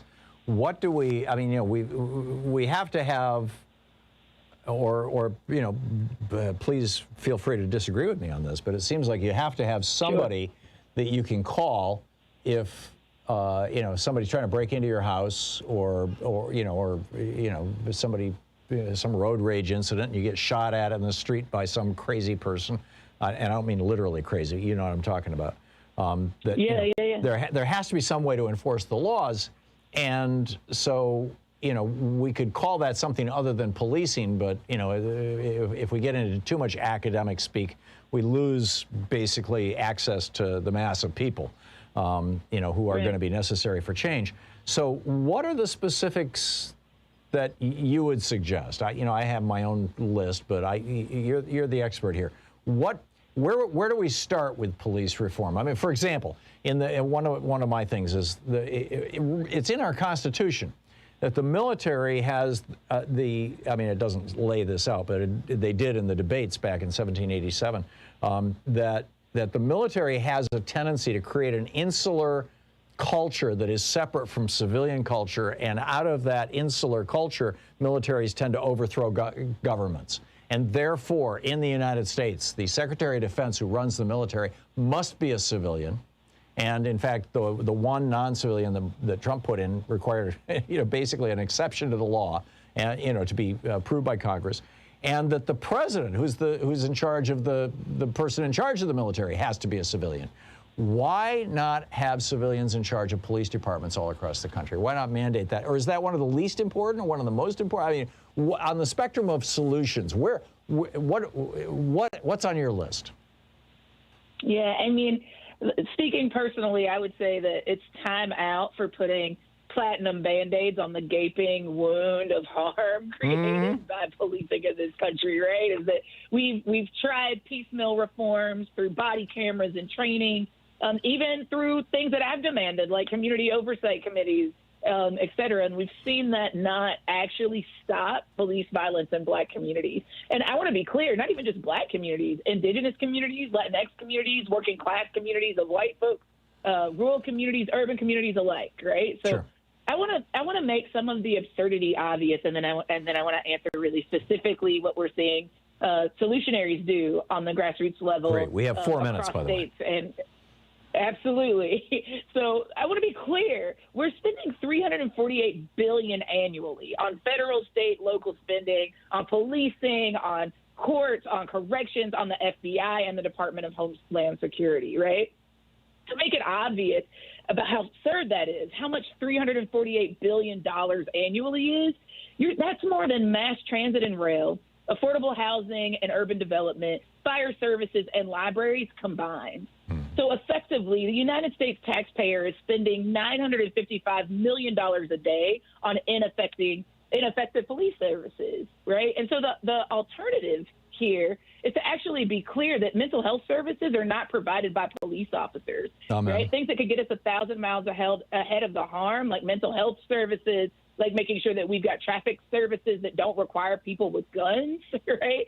There's so many other alternatives to police services that we could actually be implementing, and that, quite frankly, folks are implementing on the ground. We could use the savings from defunding the police to make our streets safer, more user-friendly. We could expand public transportation services, infrastructure for bikes, pedestrians, and other methods of transportation. What we know is that violent crime is not diminished by policing, right? And so we could actually be figuring out what are the ways that we could be investing in community services that get us 1,000 miles ahead of the harm versus just continuing to dump money into the service of policing, which usually doesn't stop harm, but responds to it and tends to escalate violence in a community crisis. So, frankly, I think there's a lot of examples of folks that on the ground are doing incredible work that are defunding the police and investing it into actual community solutions. And you can go to defundthepolice.org to see many, many, many of those solutions in practice. Great. And this is all important stuff.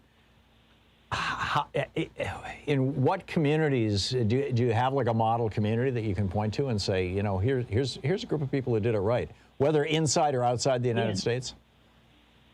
Yeah, absolutely. And I want to shout out that there are folks literally all up and down the continent that are doing this work. So comrades in Canada and Montreal and Regina and Toronto that have been experimenting with demands and strategies to defund the police. All across the South, I want to shout out folks like Spirit House in Durham, North Carolina, who have been creating harm-free zones to talk about not only what harm is happening in their communities, but how to respond to those harms without including the carceral state. Folks in Miami, Florida, in Nashville, Tennessee, the Black Lives Matter movement there, and the folks that have been doing the Nashville People's Movement Assemblies and people's budgeting processes to figure out participatory budgeting ways to take money from police and use it in community solutions. There's so many. If you go to Interrupting Criminalization, you can see a Defund the Police toolkit that names many, many folks across the country that are doing this work. We're talking with Ashley Woodard Henderson. We have about a half a minute left, Ashley. It seems to me that one of the main drivers of crime is poverty. Shouldn't that be at the top?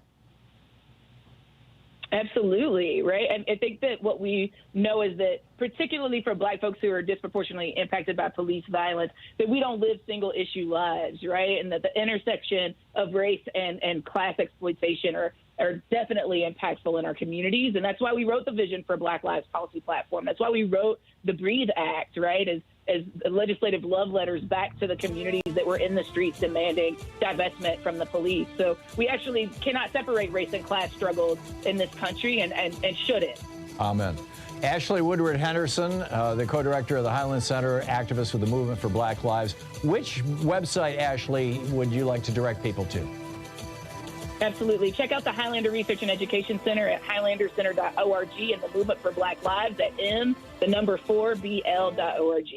Perfect. Hang on just a second. The Thom Hartmann Program. Ashley, thanks so much for dropping by. It's been great talking with you. Thanks so much for having me, Tom. I appreciate it. My pleasure. We'll be right back. It's 15 minutes past the hour here on the Thom Hartmann Program.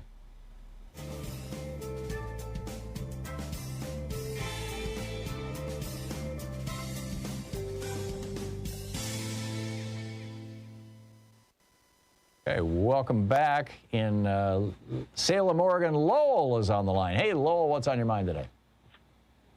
Hi, Tom. I wanted to ask why the squad has not proposed repealing the USA Patriot Act.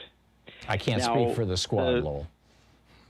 The entire purpose of the USA Patriot Act was to stop terrorism, correct? Well, no. I think the purpose of the USA Patriot Act was to massively shift power in the United States out of civilian hands and into the police agencies of the Department of Defense and the Department of Homeland Security. But the entire I think it was a power purpose grab of the Patriot Act by the was neocons. To stop terrorism. Well, that was how it was sold. They're to calling us. January 6th, and they're calling January 6th terrorism. Right.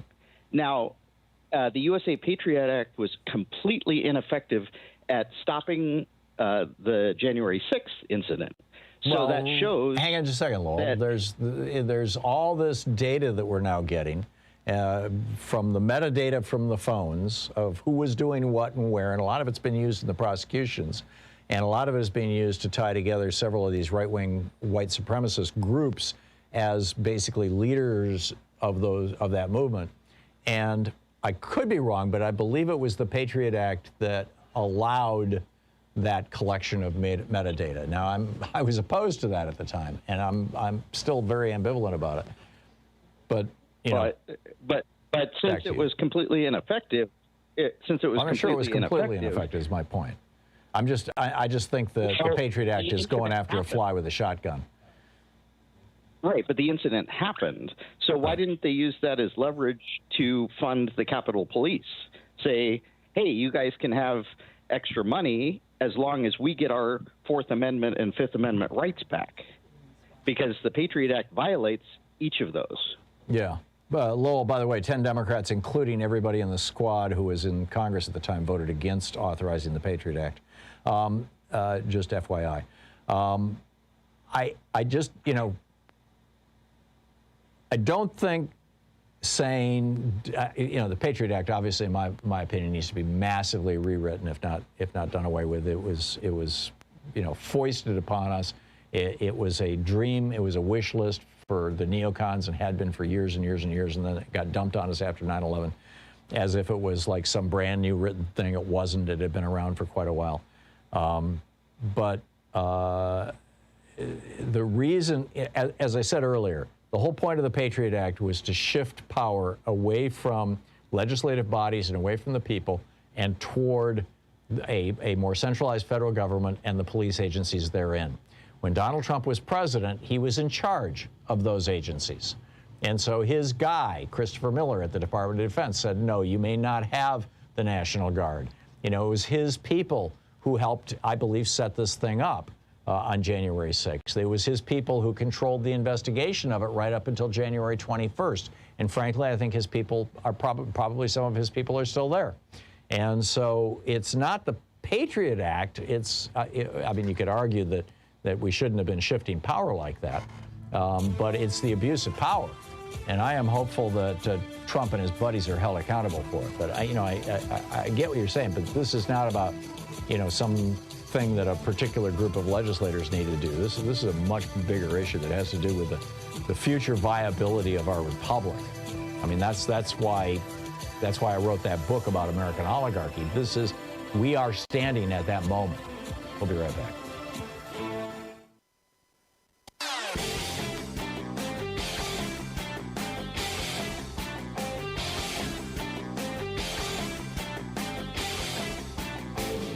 Share the Thom Hartmann Program with your friends. We're available on SiriusXM, Free Speech TV, Pacifica, commercial stations nationwide, YouTube, Twitter, Facebook, on the Thom Hartmann app, and you can even tell your smart speaker to listen to the Thom Hartmann Program. Astonishing news out of the Centers for Disease Control and Prevention that has to do with the lifespan of Americans. Since World War II, the average lifespan of American men and women have continuously increased, all the way up to 78.8 years in 2019. Continuous increase.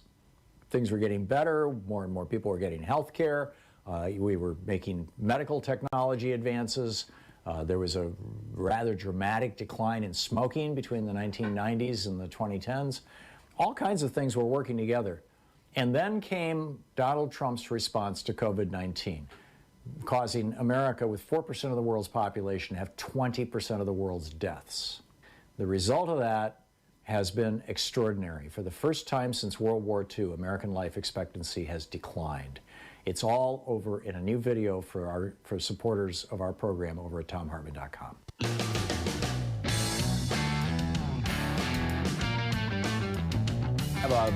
I'm doing a 3-hour radio show here, and then I'm doing another 2 hours with WCPT. We're doing a virtual labor panel. It'll be from 5 to 7 p.m. Central Time. That's what, 6 to 8 Eastern Time, and 3? Yeah, 3 to 5 Pacific Time. Yeah, 1 to whatever it is. Anyway, 5 to 7 Central Time. 5 to 7 Central Time. If you're listening to WCPT, it will be carried live on WCPT.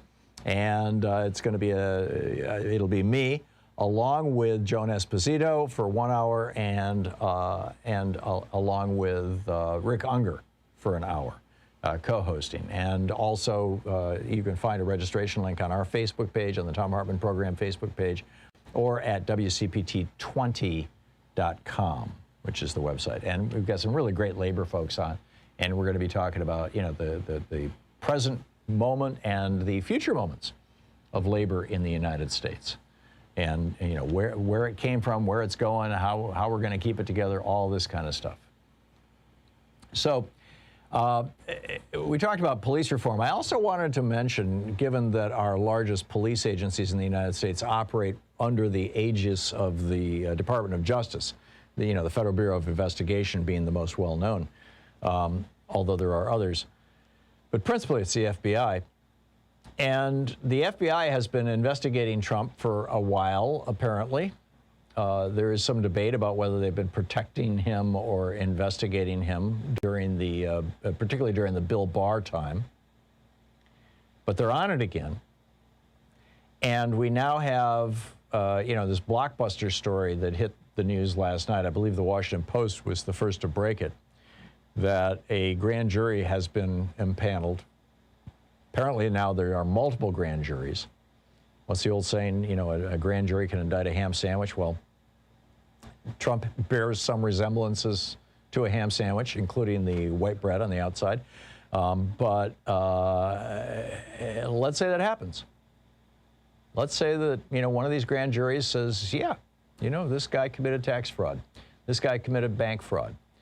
This guy, they've already nailed him for fraud with regard to his so-called university.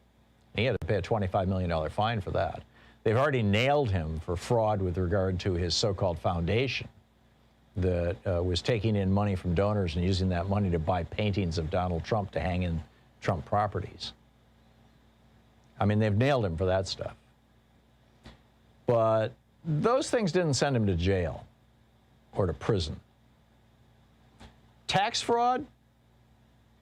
Let me tell you about Al Capone. He was a guy, right? One of the most famous bootleggers of his era. They couldn't bust him for bootlegging, but they knew he was making money on it, and he wasn't paying his taxes on that money. And so Al Capone went to jail for taxes, and serious jail. Trump could too. So what happens? Do the maggots show up on the streets? Do they go underground? Do you start seeing, targeted harassment or even, violence directed toward Democratic politicians? Or for that matter, Republican politicians like Liz Cheney, who are essentially saying, yeah, this guy is not, he doesn't represent us, he's a crook, he's a grifter. He's lying to you. Haven't you noticed? Let's keep in mind, when in 1923, when Adolf Schicklgruber led, Adolf Hitler at that point, led a merry band of drunks from a bar in downtown Munich to the seat of Bavarian government, to their equivalent of a state house, and tried to arrest the governor and seize power, seize the state of Bavaria and secede from Greater Germany. Sort of like, one of the fantasies of one of the Bundy boys here. When he did that, they arrested him, and they put him in prison for sedition, for trying to overthrow a government. And while he was in jail, he wrote a book, and his movement grew, and Rudolf Hess, his good buddy, got out there and was stirring stuff up. And, and that led us, that led us to this. And, is that what's going to happen again? Is that what's going to, is Donald Trump going to grow from being in jail?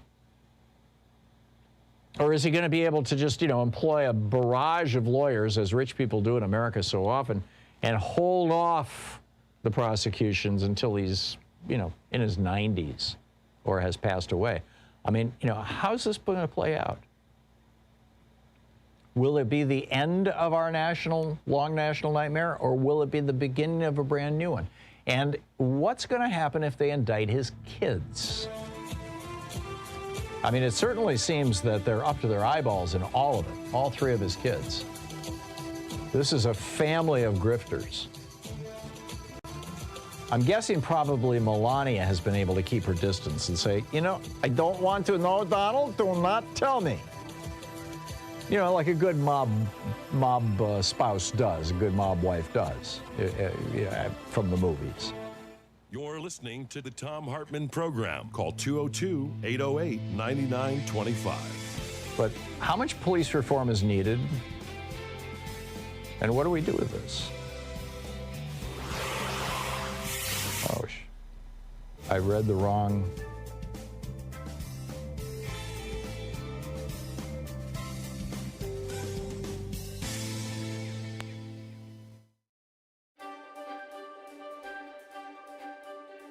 It's the Thom Hartmann University Book Club, and today we're reading from Arundhati Roy's brilliant book, Capitalism, A Ghost Story. This is from the afterword, at the very end of the book.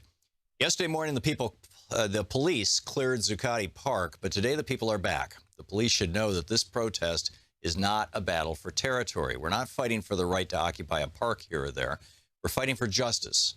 Justice is not just for the people of the United States, but for everybody. What you've achieved since September 17th, when the Occupy movement began in the United States, is to introduce a new imagination, a new political language into the heart of the empire. You've reintroduced the right to dream into a system that tried to turn everybody into zombies, mesmerized into equating mindless consumerism with happiness and fulfillment. As a writer, let me tell you, this is an immense achievement. I cannot thank you enough. We are talking about justice. Today, as we speak, the Army of the United States is waging a war of occupation in Iraq and Afghanistan. U.S. drones are killing civilians in Pakistan and beyond. Tens of thousands of U.S. troops and death squads are moving into Africa. If spending trillions of dollars of your money to administer occupations in Iraq and Afghanistan is not enough, a war against Iran is being talked up. Ever since the Great Depression, the manufacture of weapons and the export of war have been key ways in which the United States has stimulated its economy. Just recently, under President Obama, the United States made a $60 billion arms deal with Saudi Arabia. It hopes to sell thousands of bunker busters to the United Arab Emirates. It has sold $5 billion worth of military aircraft to my country, India, my country, which has more poor people than all the poorest countries of Africa put together. All these wars, from the bombing of Hiroshima and Nagasaki to Vietnam, Korea, Latin America, have claimed millions of lives. All of them fought to secure the, quote, American way of life, end quote. Today we know that the American way of life, the model that the rest of the world is meant to aspire toward, has resulted in 400 people owning the wealth of half the population of the United States. It has meant thousands of people being turned out of their homes and jobs while the U.S. government bailed out banks and corporations. American International Group alone was given $182 billion in the bailout. The Indian government worships U.S. economic policy. As a result of 20 years of the free market economy, today 100 of India's richest people own assets equal to 1/4 of the country's GDP, while more than 80% of Indian people live on less than 50 cents a day. 250,000 farmers driven into a spiral of death have committed suicide. We call this progress and now think of ourselves as a superpower. Like you, we are well qualified. We have nuclear bombs and obscene inequality. The good news is that people have had enough and are just not going to take it anymore. The Occupy movement has joined thousands of other resistance movements all over the world in which the poorest of people are standing up and stopping the richest corporations in their tracks. Few of us dreamed that we would see it, the people of the United States on our side, trying to do this in the heart of empire. I don't know how to communicate the enormity of what this means. The 1% say we don't have demands. They don't know, perhaps, that our anger alone would be enough to destroy them. But there are some things, a few pre-revolutionary thoughts I had for us to think about together. We want to put a lid on this system that manufactures inequality. We want to put a cap on the unfettered accumulation of wealth and property by individuals as well as corporations. As capitalists and Liddites, we demand, 1, an end to cross-ownership in business. For example, weapons manufacturers cannot own TV stations. Mining corporations cannot run newspapers. Business houses cannot fund universities. Drug companies cannot control public health funds. 2, natural resources and essential infrastructure, water supply, electricity, health, and education cannot be privatized. 3, everybody must have a right to shelter, education, and health care. 4, the children of the rich cannot inherit their parents' wealth. This struggle has reawakened our imagination. Somewhere along the line, capitalism reduced the idea of justice to mean just human rights. The idea the idea of dreaming of equality became blasphemous. We're not fighting to tinker with reforming a system that needs to be replaced. As a capist and a Lidite, I salute your struggle. Salam and Zimbabwe. That's the end of the book. This is from the very opening of it, chapter 1. Is it a house or a home, a temple to the new India, or a warehouse for its ghosts? Ever since Antilla arrived in Altamont Road in Mumbai, exuding mystery and a quiet menace, things have not been the same. Here we are, the friend who took me there said. Pay your respects to our new ruler. Antilla belongs to India's richest man, Mukesh Ambani. I'd read about this most expensive dwelling ever built, the 27 floors, 3 helipads, 9 lifts, hanging gardens, ballrooms, weather rooms, gymnasiums, 6 floors of parking, and 600 servants. Nothing had prepared me for the vertical lawn, a soaring 27-story high wall of grass attached to a vast metal grid. The grass was dry in patches, bits have fallen off in neat rectangles, clearly trickle down hadn't worked. But gush up certainly has. That's why in a nation of 1.2 billion, India's 100 richest people own assets equivalent to 1/4 of the GDP. And then Arundhati Roy goes on from there talking about how India is kind of an example of capitalism run amok. Capitalism, a Ghost Story by Arundhati Roy.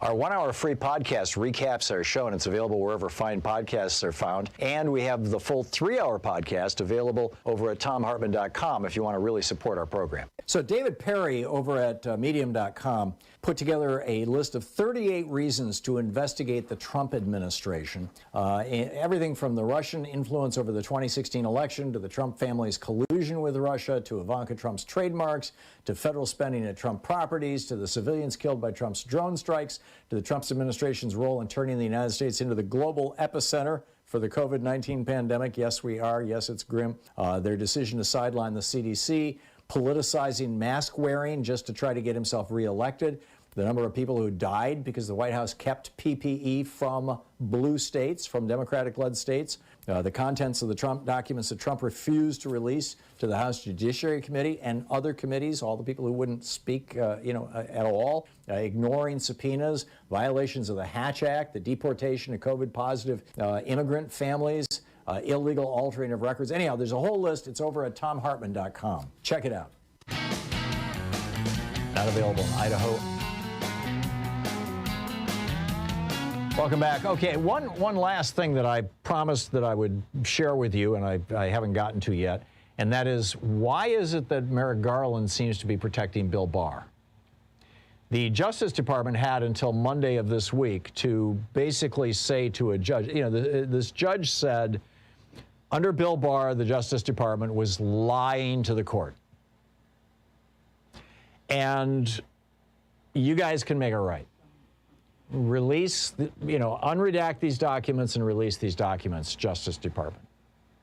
And the Justice Department instead replied saying, oh, we're so sorry and we're so embarrassed and, this paragraph should never have been written and this should never, and basically, please, judge, don't force us to release the documents, these horrible documents that we wrote during the Trump administration. Give us another chance. Now, I don't have proof of what's going on, but I think it's fairly clear, and I'm frankly surprised that people talking about this in the media haven't pointed this out or figured this out, is that institutions, the Justice Department is a giant federal government agency. It's also an institution, and institutions tend to have their own momentum and their own lifers, basically, their own people who have been with them for long, long periods of time. And my opinion of this is that you had people who were career lawyers in the Justice Department. Bill Barr took over and he said, hey, you're going to have to write some lies, but that's the price of your job, buddy. And so they wrote some lies. And they've been there 15, 20 years, these people. And now, now Trump is gone and Joe Biden's in charge and Merrick Garland is in charge of the Justice Department. And he says, you don't have to tell lies anymore. And they're like, cool, we can tell the truth now. But he's trying to But you've got a bunch of these people in the Justice Department who are like, well, if the lies we told with our name on them get published, it's going to be a career ender for us. And we've been here 20 years. We've done our, we've been here for you, Justice Department. Please protect us, Merrick Garland. Please don't expose us to ridicule or even prosecution for the lies that we told during the Trump administration. Please let us just get away with that and move on. That's what I think is happening. I do not think that Merrick Garland is trying to cover up for Bill Barr. And I don't, frankly, think that it's even that he's trying to, quote, protect the institution of the Department of Justice. I think that there are people in the Department of Justice fairly high up who have been lifers, who have basically sat down with Merrick Garland and said, you're going to end our careers if you do this. And he's trying to balance. Now, this is, again, I'm imagining all of this, right? We don't know what's going on inside the Department of Justice. All we know is what is happening on the outside. And what I'm saying is when you look at everything that's happening on the outside, it looks to me like this is what is going on and why. So if you think I'm crazy, let me know. If you think that that makes sense, let me know. But I think that's what's going on. And I think that this is more easily explained by human nature than by elaborate conspiracy theories. Although I'm never opposed to a good conspiracy theory. Michelle in Kansas City, Missouri. Hey, Michelle, what's on your mind today? Thanks for watching us on Free Speech TV. Michelle? I'm not hearing Michelle. Michelle's been on hold for a while, so maybe she set her phone down or something. I'm going to put her on hold, Joyce. You can check her out. She's on line 4. Let's try Lee in Tallahassee, Florida. Hey, Lee, can you hear me? Hi, Tom. Yes, I can. Great. What's Something happened last week that you might be interested in. Okay. I got a phone call asking for money from, I'm not sure the name, Fraternal Police something. Mm-hmm. And I asked the fella if he was a policeman. And he paused for a few seconds and sheepishly said yes. And I started to ask him a question. Can you tell me why good policemen? And he hung up. Yeah. A few days later, I got another call asking for money, asked if he was a policeman, and he immediately hung up. Right. Here's how this works, Lee. The Fraternal Order of Police kinds of groups, these are basically, these are not typically the police unions. These are more like clubs of cops. And what they're doing is raising money to pay for, baseball games and drinking parties and stuff like that. And they hire fundraising companies who call and want you to think that they're cops and may occasionally even lie to you, although once they realize, I think that guy realized he'd been busted and so he just hung up. But, they're not cops. They're professional telemarketers. They may not even be in the United States, although typically they are because of the accents that they have to have. And, they're just trying to raise money for the local police department, not for the department itself, but for the guys in it. And this is all just gravy, and the fundraising fees that these companies get are sometimes 30–40% of the total money. It can be real substantial. So it's basically a scam. And I would suggest in the future that you not take their calls and tell them to put you on the do not call list. Make sense? Well, they don't give me a chance to say anything. They just hang up on me. Yeah, well, there you go. But I am glad that I asked. I am too. That just doesn't seem right. No, I agree with you. And like I said, there's all kinds of fundraising scams going on out there right now. And this might be pure scam, or it might just be the good old-fashioned, local cops trying to raise money for their beer bash scam. But in either case, not something that I would go with. Lee, thank you for the call. Randall in Minneapolis. Hey, Randall, what's on your mind today? I was just, thanks for taking me on. You are crazy, Tom, but in the best of ways. Okay. Thank you. That's what I was talking to you before about with John Kennedy. They're holding those papers back for the same reason. And they're definitely doing that. They're protecting themselves. And somehow you have to get past that. Thank you. What am I missing, Randall? What was I must have missed something that you said, because that didn't. I heard John Kennedy. I heard that the newspapers are involved in cover-ups. What was your point? You're telling me they're holding these Barr papers back. Oh, the Justice Department holding that stuff back, right? Yeah, well, they're doing the same thing with the John Kennedy papers, and on and on and on. Oh, okay. You know, the assassination archives that every president since Jimmy Carter has said they were going to release, and every president has ultimately decided not to release. Yeah, I get it. And I think the reason they're not releasing them is because if they told the truth, it would conflict with the Warren Commission report, which would cause people to have less faith in our government, et cetera, et cetera. You know, we all know the quack, quack, quack on that. Randall, thank you for the call. I think you're right. Lisa in Windsor, California. Hey, Lisa, what's on your mind today? Hi, Tom. Okay, so this thing about, you know, whether the DOJ put that on appeals or not. Well, there's one other way of looking at it, and that is that it sort of it eventually will bubble up to the surface that it faces the decision about whether a president can get, you know, prosecuted while he's in office or not, or, you know, how that gets pursued. And just because that guy wrote the memo that said, you know, we don't want to do that to our president, doesn't make it law. And this would sort of force it in everybody's face that you can't have that kind of presidential immunity, because we could always pass a law that says you don't, right? Right. So that might be a consequence of having it either stuffed, you know, down by having it appealed by the DOJ. It may come back to surface on a good thing, like getting rid of that immunity clause, memo, whatever. Right. Anyway, just a positive way of looking at that, because I really hated it. When I found out about it, I sent an email to the president and the vice president about it, and said the judge was right. Yeah, release the memos. I'm with the judge.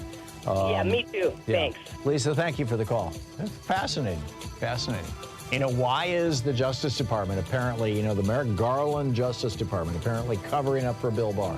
Like I said, I think it's probably a personnel thing. It might be an institutional thing.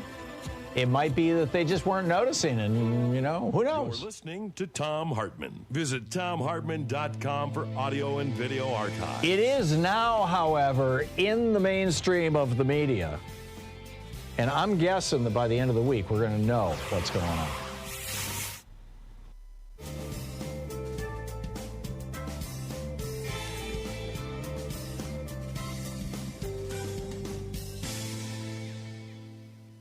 And welcome back. And by the way, to our Sirius XM, oh, well, they can't hear us right now anyway. Michelle in Kansas City. Hey, Michelle, thanks for watching us on Free Speech TV. What's on your mind? Arthritic hand. I beg your pardon?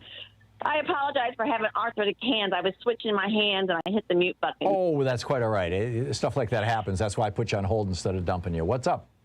Anyway, my friend is a former county sheriff here in the local metropolitan area of Kansas City. And I asked him the other day, I'm like, what do you think about all these, what's going on with all these police killings? I mean, he's a sheriff of a very large county, wealthy county in the metropolitan area. And he goes, that would never happen on my watch. And he goes, he noticed a difference in the recruits that were coming in after the wars and September 11th, that the county made it mandatory that you had to hire a veteran over any other candidate.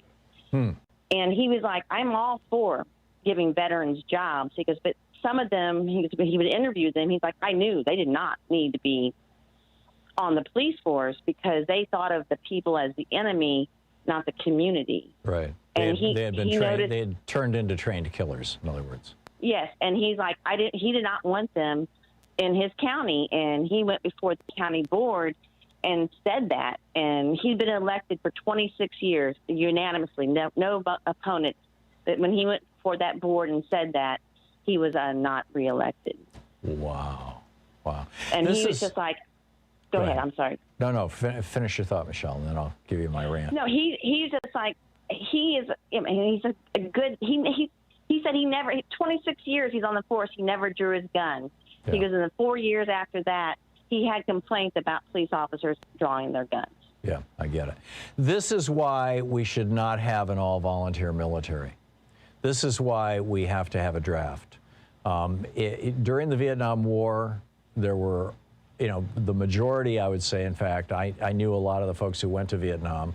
I had a couple of friends who never came back from Vietnam. And the majority of the people who went did not want to be there. They were not enthusiastic soldiers. I mean, once you get there, you do your job, you do what you have to do. But there was diversity of not just, racial diversity or like that, but there was diversity of thought in the military because of the draft.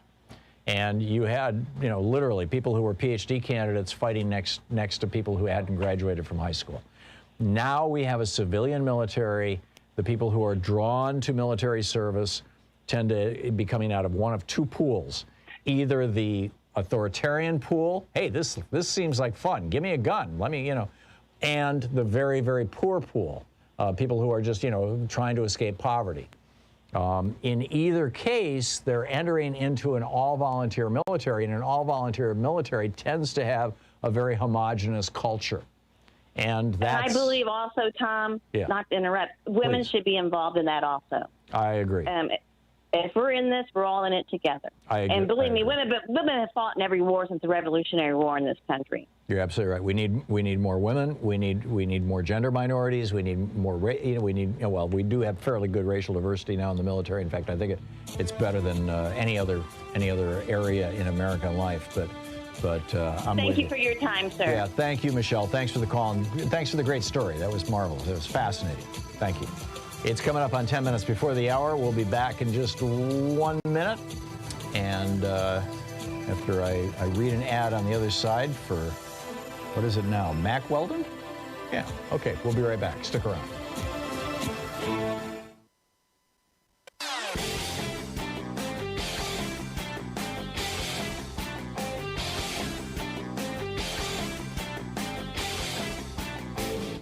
Missed my opening rant today? It's usually published over at HartmannReport.com, where you can read it and share it with your friends for free. Check it out, HartmannReport.com. So for our Thom Hartmann Insider videotape that is over, or videotape, YouTube, whatever you want to call it, private video that's available over at ThomHartmann.com, I'm talking this week about Donald Trump just completely giving in to Erdogan of Turkey, the president of Turkey, the dictator of Turkey now.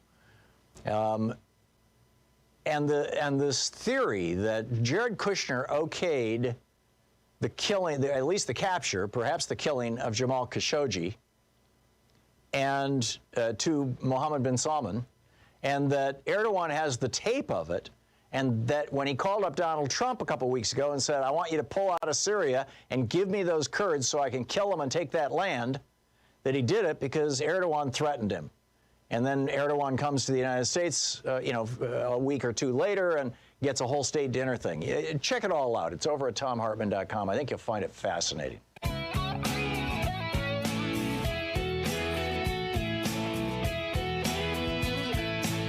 And welcome back. Thom Hartmann here with you. Renee in Burbank. Hey, Renee, what's up? I have a more hopeful theory on the Merrick Garland Bill Barr situation, kind of like Lisa. Mm-hmm. My theory is hopefully they're not doing releasing the redacted items as a way to help, instead of go after Bill Barr, have him help Merrick Garland go after Trump. Like protect Barr, like give him immunity. Except that Barr is still out there giving speeches about, how America is no longer a Christian country, and we never were a Christian country. and we need to crack down on crime. And I mean, Barr is saying he's been out there saying some pretty toxic things. I mean, he's just going kind of all Opus Dei on us. Not to specifically. I'm just trying to take a hopeful angle. That maybe that's why. Yeah. Well, it is a hopeful perspective, Renee, that, because Bill, if anybody knows where the bodies are buried, the Donald Trump bodies are buried, it's Bill Barr. And after 4 years of hopelessness, just even have a hopeful outlook. Yeah. Yeah. Well, here, let me give you a variation on your hopeful perspective. I mean, you're hoping that maybe Garland is going easy on Barr in the hopes that Barr will be a cooperating witness, essentially. I don't have that much faith in Bill Barr, but maybe that's true of some of the senior lawyers in the Justice Department who Bill Barr corrupted and who are now apologizing for the corruption. Maybe that's why Merrick Garland is protecting them rather than outing them. Because they could be the people who would be key to a prosecution. I mean, I think that that's a possibility. But the other possibility is that Merrick Garland is not micromanaging everything that's going on in the department, that he had no idea that this was happening, it broke yesterday as a story and it got much higher profile, at least for Democrats, when Rachel Maddow did it on her show last night. And so it may be that we'll see a course correction here, too. I think that's entirely possible. Hopefully. Yeah. Fingers crossed. Yeah, there you go. Have a good day. Okay, thanks a lot, Renee. Good to hear from you. Randy in Ottawa, Iowa. Hey, Randy, what's on your mind? Hey, Tom. I'm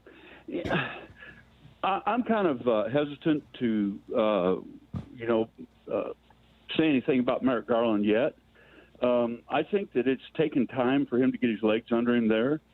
And I'm not sure about how I think that we need to put all the pieces on the table instead of just looking at it narrowly between Trump and Barr and what's going on there. Because at that same time when he was exonerated when Barr exonerated him from the Mueller report, there was all these things going on in the Ukraine with Rudy Giuliani and Lev Parnas and all these other guys, which there's an article in, and I can't remember which, it might have been Business Insider or it could have been The Post, I'm not certain, I can't remember.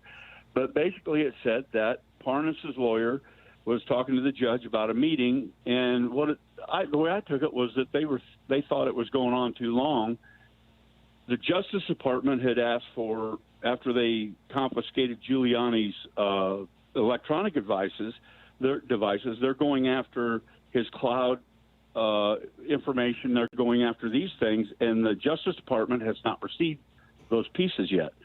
So once they get those pieces and see the difference between how intricate and how the whole thing was, the larger picture, when you have all the pieces on the table, then I think a course change may come. So you think so if I could boil this down, Randy, what it sounds to me like you're saying is that basically right now Merrick Garland is trying to remain uncontroversial. He's not trying to stir things up because when he's going to drop the anvil, it's going to be a big one and a loud one and an irrefutable one. And let's not get caught up in the weeds between now and then. Is that what you're saying? Yeah, I would hope that would happen, but I don't have a lot of faith of him either. I think he's. We'll see what kind of metal he's made of in the future. Yeah. But I think that there's such a mess, and it's just like the foreign policy in this country, Tom.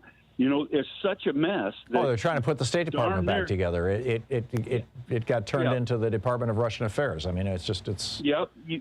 It's going to be almost impossible to unscrew it until you have all the pieces on the table and you can look at the whole thing. Right. So hopefully we don't run out of time to prosecute some of these people. And well, I'm guessing also, just like with the Food and Drug Administration, just like with the Environmental Protection Agency, just like with the Interior Department. I mean, all of these federal agencies were ripped apart. I mean, half the scientists were fired from EPA, for example, and yes, sir. And the professional land managers at EPA or at Interior. They got rid of them and replaced them with lobbyists and shills for the coal and oil industries. I mean, it's just terrible, terrible stuff. It has to have happened to Justice too. So Garland has to be, he's got to have a lot of balls in the air right now. Yep, he does. Or plates in the air, or whatever the metaphor is. Yep. Have a nice day, sir. Thank you, Randy. Nice to hear from you. I appreciate the call. interesting speculation. Like I said, I think we'll know by the end of the week. And if we don't know by the end of the week, then I think for sure we'll know. Because if they haven't done a course correction on this, then they are protecting somebody or something. And I'm guessing it's a bunch of somebodies in the Justice Department. You're listening to Thom Hartmann.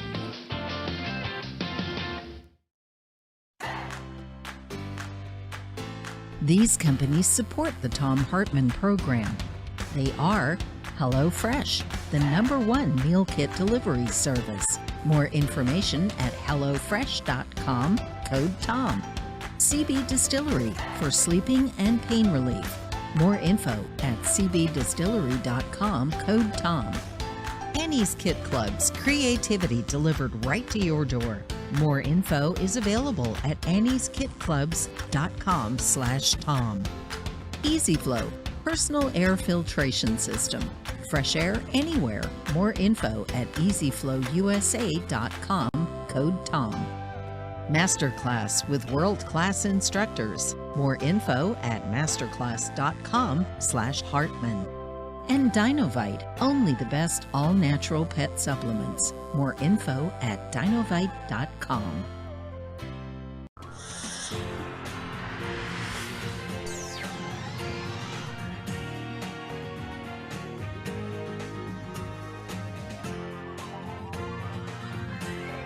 We say fight back!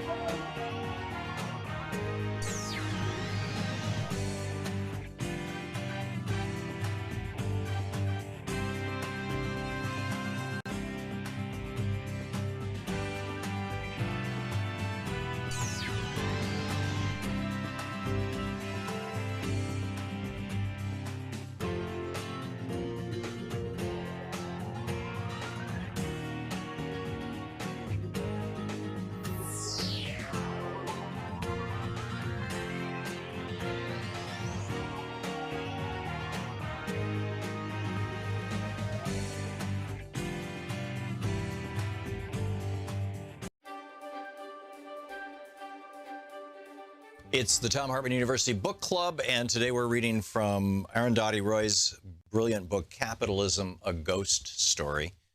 This is from the afterword, at the very end of the book. Yesterday morning, the police cleared Zuccotti Park, but today the people are back. The police should know that this protest is not a battle for territory. We're not fighting for the right to occupy a park here or there. We're fighting for justice. Justice is not just for the people of the United States, but for everybody. What you've achieved since September 17th, when the Occupy movement began in the United States, is to introduce a new imagination, a new political language into the heart of the empire. You've reintroduced the right to dream into a system that tried to turn everybody into zombies, mesmerized into equating mindless consumerism with happiness and fulfillment. As a writer, let me tell you, this is an immense achievement. I cannot thank you enough. We are talking about justice. Today, as we speak, the Army of the United States is waging a war of occupation in Iraq and Afghanistan. U.S. drones are killing civilians in Pakistan and beyond. Tens of thousands of U.S. troops and death squads are moving into Africa. If spending trillions of dollars of your money to administer occupations in Iraq and Afghanistan is not enough, a war against Iran is being talked up.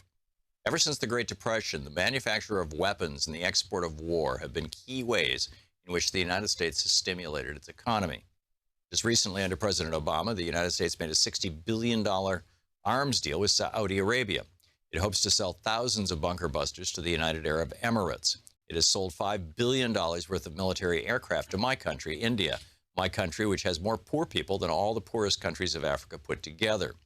All these wars, from the bombing of Hiroshima and Nagasaki to Vietnam, Korea, Latin America, have claimed millions of lives. All of them fought to secure the, quote, American way of life, end quote. Today we know that the American way of life, the model that the rest of the world is meant to aspire toward, has resulted in 400 people owning the wealth of half the population of the United States. It has meant thousands of people being turned out of their homes and jobs while the U.S. government bailed out banks and corporations. American International Group alone was given $182 billion in the bailout.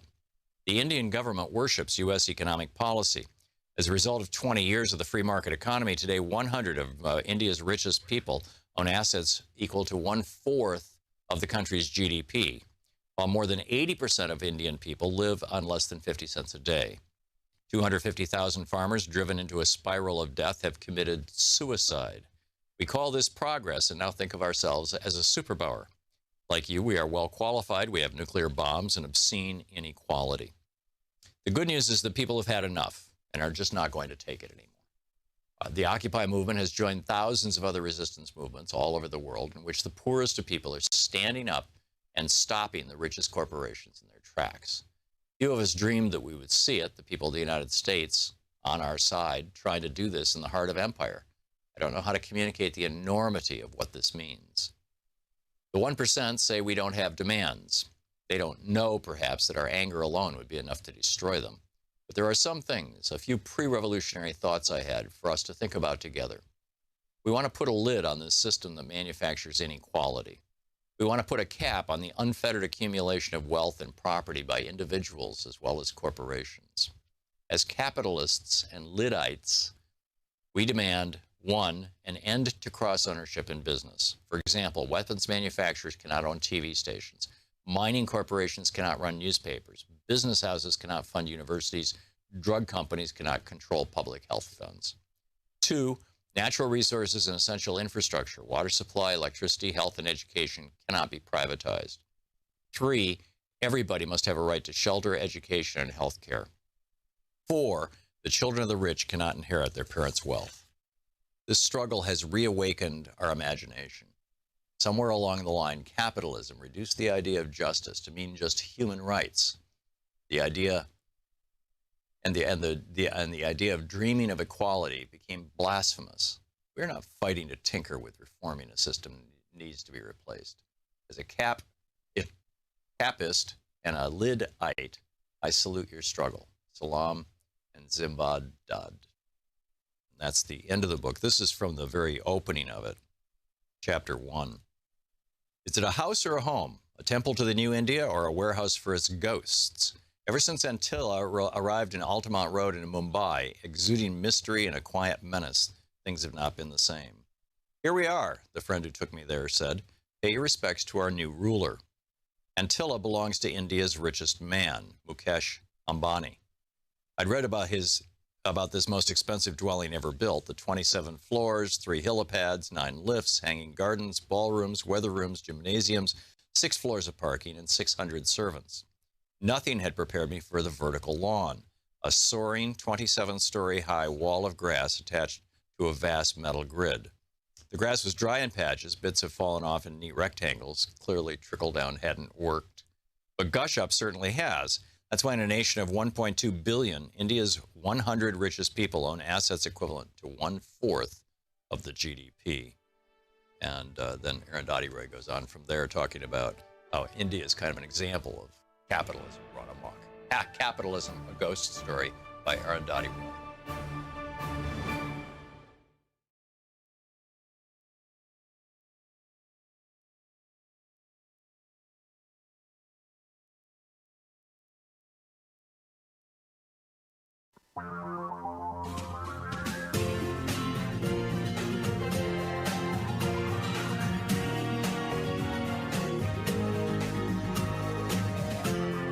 This is the Thom Hartmann Program. Welcome to hour 3 of the Thom Hartmann Program today on this beautiful Wednesday. And I want to ask this question. When are the Democrats going to stop playing Charlie Brown to Lucy's football?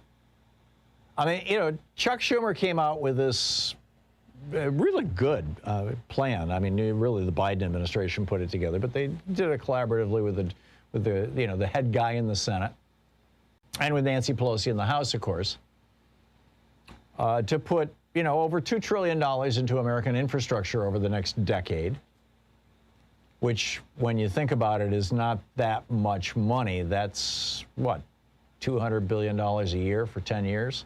Not a lot of money. And to put another $2 trillion roughly into our soft infrastructure, into our schools and our young people and daycare and things like that. Again, not that much money over a 10-year period. The Republicans came back and said, oh, my God, we can't do that. It's too much money. You can't. And the Democrats said, okay, give us your alternative. So the Republicans first came back and said, well, how about $600 billion over 10 years? And we'll make most of it like, you know, money that we're going to take out of unspent funds from the money that you just allocated for the COVID relief. That was a $2 trillion bill. We're going to take $600 billion out of that hasn't yet been spent. Money that hasn't yet been given to the states or to the people or whatever, you know, that's planned over the next year. We're going to take that money and use that for infrastructure. So you don't have to raise taxes on any of the billionaires who fund our corporations. Won't that be nice? And the Democrats said, no, not going to do that. We're not going to take $2.2 trillion down to $600 billion. But tell you what, the Democrats said, we'll cut it down to $1.7 trillion.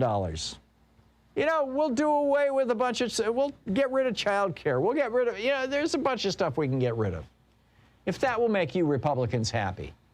And the Republicans are like, well, you know, we'd like to think about that, but maybe. We have some proposals. We need to evaluate it. It's going to take some time, some weeks, some months. In the meantime, we're going to get closer to primary elections and the Senate summer vacation and other things that might cause this to never happen. And the Democrats are like, cool. And it's like, what's it going to take? This has been going on for 20 years.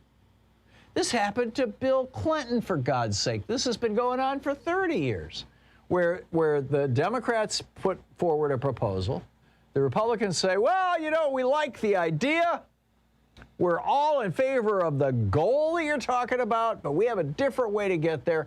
Just give us a little time and we'll work something out. And the Democrats go, okay, fine. You just hold that football and, you know, we'll come kicking it again. And then a few months pass and the Democrats, you know, the Republicans say, oh, here you go. Here's another unacceptable piece of crap proposal. Everybody knows it. Everybody knows it's not going to pass. It wasn't done in good faith. They did this to Bill Clinton. They did this to Barack Obama for 8 friggin' years. And they've been doing it to Joe Biden for 5-6 months now. Well, I guess 5 months. At what point do the Democrats say, you know, screw you guys, to the Republicans? At what point do the Democrats say, you know, we're going to go it alone? Now, I get it.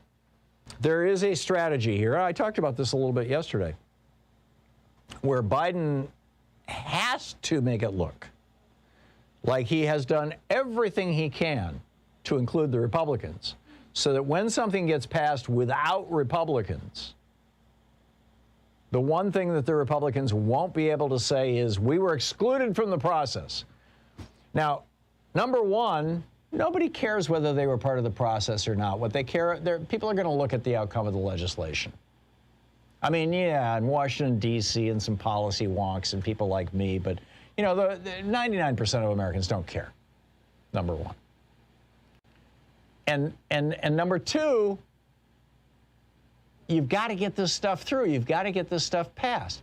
I mean, if they can pass this jobs bill through reconciliation by simply appending it to the earlier COVID relief bill, which appears to be what the Senate parliamentarians said you guys can do, they don't need any Republican votes. This is not subject to filibuster. They just need to get about doing it. Now, Biden has come out now and said, we're going to do it in July. That's what, 6 weeks from now? More or less? We're going to do it in July. We'll see. A lot can happen between now and July. And with things like the January 6th Commission, for example, you know. Oh, yeah, well, January 6th Commission, Now, you have to understand how the Republicans are looking at this. You will recall back in 2013, I think it was, Kevin McCarthy going on Fox News and saying, we just put together a special commission on Benghazi and a special investigation into Hillary Clinton's emails. And when we are done with, I'm paraphrasing here, but you can easily find the quotes. And when we are done with this investigation, she is not going to be a viable candidate for president in 2016. We're going to destroy her. And it's exactly what they did. You had 10 different separate investigations of Benghazi and the emails. It cost probably well over $100 million. In many cases, the Republicans had meetings during these investigations where they literally locked Democrats out of the room. Remember that? We're talking just 6 years ago.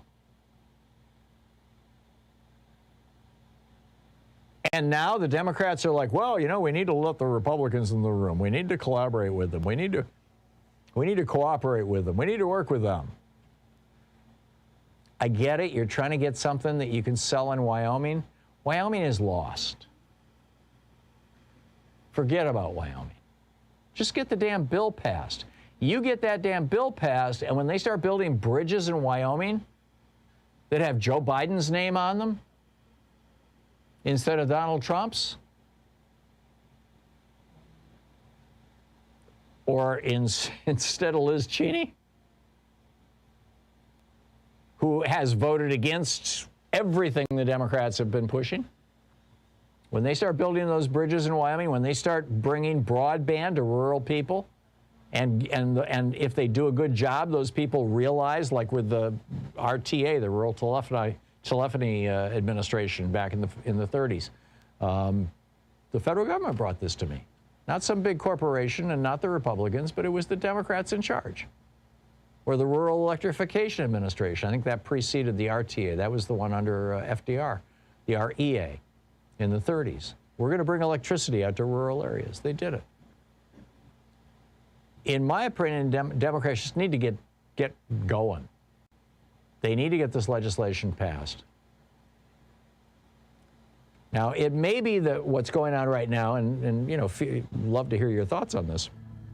It may be that the game that Biden is playing right now is let's first try to blow up the filibuster so we don't even have to worry about reconciliation of these things. And let's put something really important forward that the Republicans can filibuster so we can get enough outrage that we can blow it up. And they thought that would be the George Floyd Policing Act, Justice and Policing Act. That was supposed to be signed yesterday in the White House with the family. It wasn't. This is the Thom Hartmann Program.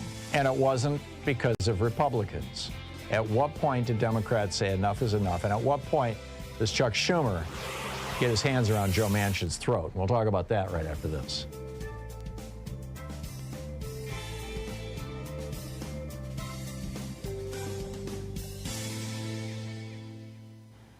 And welcome back. And let's see who's Ed in Chicago. Hey, Ed, what's on your mind? Hey, Thanks Tom. for watching us on Free Speech. What's up? First of all, you should put your last little rant there on a loop and play it to Chuck Schumer every day. But thank you. What I wanted to talk to you about, I just wanted to confirm what you were saying about the draft, because when I was in the Army, the draft ended about 6 months after I was in, and I was extremely fortunate. I got it sent to Germany instead of Nam. And, in my unit, we literally had, the swath of America. We had dirt poor Southern people. We had Ivy Leaguers. The race mixture was pretty good between blacks, Hispanics, and whites. And I learned so much from all of them. Because of the draft. And my little conspiracy theory was that maybe part of the reason for cutting out the draft was they realized we were all learning from each other and getting along. It's entirely possible. I think, frankly, Ed, I don't think there's any way in hell that 20 years after George Bush said to Mullah Omar, no, please do not arrest Osama bin Laden. We'd rather bomb the crap out of your country. That if we had had a draft rather than an all-volunteer army, that war would have been over in 6 months. Oh, I know. I think you're right. And along with that, I was in before Don't Ask, Don't Tell. Mm-hmm. And, I was fresh out of high school, and I realized, hey, we've got some gay people in this unit here, but I was smart enough to realize that guys with a couple of combat tours in Nam didn't care. So why should I? Right. But by the time I got out of the Army, I realized, none of that stuff mattered. It was like, it was a terrific learning experience to learn from a lot of people from a lot of different viewpoints of life that I would never have met before. So no, I think you're right. The draft would be a great thing. And just like I said, I just wanted to confirm what you said, because like I said, it really spoke to me, because that's exactly what I experienced. It was. I was glad I went in, glad I got out, but it was a swath of America. Yeah, and let me put the obligatory appendage or appendix. Whenever I mention the draft, of course, I get all kinds of hysterical phone calls from people going, "I hate the military. I don't want to go in the military." I think that what we should do is, and I don't know if they're still doing this or not, but in 1988, 87, 88, the year that I lived in Germany, they had a program where when you got out of high school, you had to spend 1 year serving your country. That you could join the military for that year, and you could even make it 2 years if you want. There was a special, reward for that second year. Or you could spend a year working in a hospital or a child care facility, or basically doing. I know exactly what you mean. Yeah, right? Nonprofit, and you could make your choice, right? You could do it either way. No harm, no foul, no stigma like conscientious objector or anything like that. And in exchange for that 1 year of service to your country, you got a free college education with subsidies. Oh yeah, no. Why don't we do that here? What it does, because it gets you out of your bubble. Yeah. It's a rite of passage. Until I went in the Army, I didn't know anybody who didn't look exactly like me. Yeah, it gets you out of your bubble. It's a rite of passage. We have a psychological need for rites of passage. That's why we have bar mitzvahs and confirmations and high school graduations. And I mean, we've got all these ceremonies that are literally rites of passage. This is an actual one, and it actually works. Ed, thank you for the call. It's great to hear from you. We'll be back 20 minutes past the hour.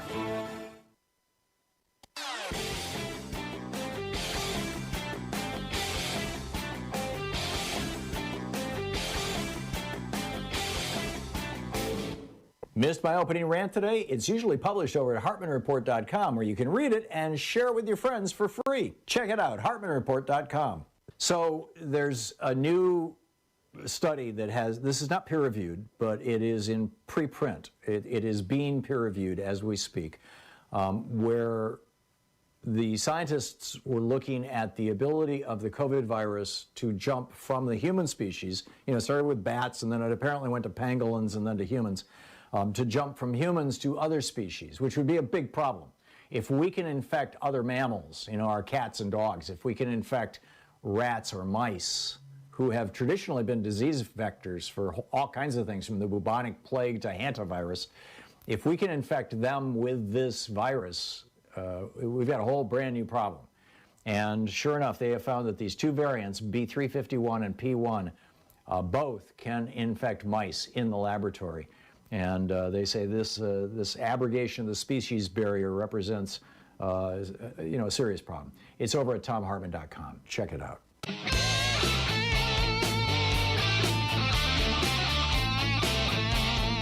And welcome back. Thom Hartmann here with you. Okay, I mentioned we've talked about so much stuff today, and I mentioned when are the Democrats going to stop playing Lucy and Charlie Brown? Let me get into Joe Manchin around this a little bit. I've actually written in several of the pieces that I put up over at HartmannReport.com, and I've said it on the air here a number of times, that if Chuck Schumer can't whip his caucus, if he can't get Kyrsten Sinema and Joe Manchin in line, he's incompetent. That's part of his job. And he's got to figure out what these people want and offer it to them, or what they fear and threaten them with it. Now, That said, I think that it's really important that we look at what Joe Manchin is doing right now, like on the January 6th commission. Well, here, this is first, the infrastructure and jobs package. This is from Daily Kos, from a piece that Laura Clausen wrote in today's Daily Kos. And the headline is, Infrastructure Talks Rendered a Joke by GOP Bad Faith and Whatever Joe Manchin Thinks He's Doing. Yeah, I mean, you know, these kind of negotiations about things like infrastructure, this is custom made for Republican lies. This is where they excel at lying and blocking and obstructing. And Joe Manchin is going along with it. Chuck Schumer came out and said, we're going to move forward in July on infrastructure. The Republicans are like, oh, we're not going to be ready by July, maybe next year, maybe the year after that, maybe when President Bush is back in office, or Trump. So anyhow, Chuck Schumer says July. We're going to do infrastructure in July. Don't worry about it. It's going to happen. And what does Schumer come out and say? Or what does Manchin come out and say? Quote, there is no magic date, and there is no magic time. What the hell? Who is the Senate Majority Leader? Joe Manchin or Chuck Schumer? I mean, Joe Biden and Chuck Schumer dropped their infrastructure plan from $2.3 trillion to $1.7 trillion to bring in Republicans at the insistence of Joe Manchin. And the Republicans are saying, no, and any money that you're going to spend on infrastructure, you need to take it away from your COVID funds that you've already passed. They are not negotiating in good faith, and neither is Joe Manchin. What the hell is going on here? Here's another one. We have had 37 states join the union since the original 13, right? 13 plus 37 is 50, if I'm doing my math right in my head. I often get math wrong in my head, but I'm pretty sure I got this one. Every single one of those states became a state with a simple act of Congress that was passed with a majority in the House and the Senate. Every single one of them. Washington, D.C. can be too.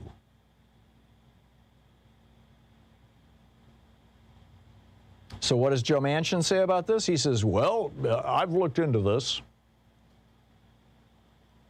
and I've decided that if we're going to do this, we have to have a constitutional amendment to allow D.C. to become a state. Now, a constitutional amendment requires 2/3 majority in the House, 2/3 majority in the Senate, and 3/4 of the states to ratify it, and half the states are controlled by Republicans. You think it's going to pass? No, no chance in hell. So why is Joe Manchin saying something as stupid as this?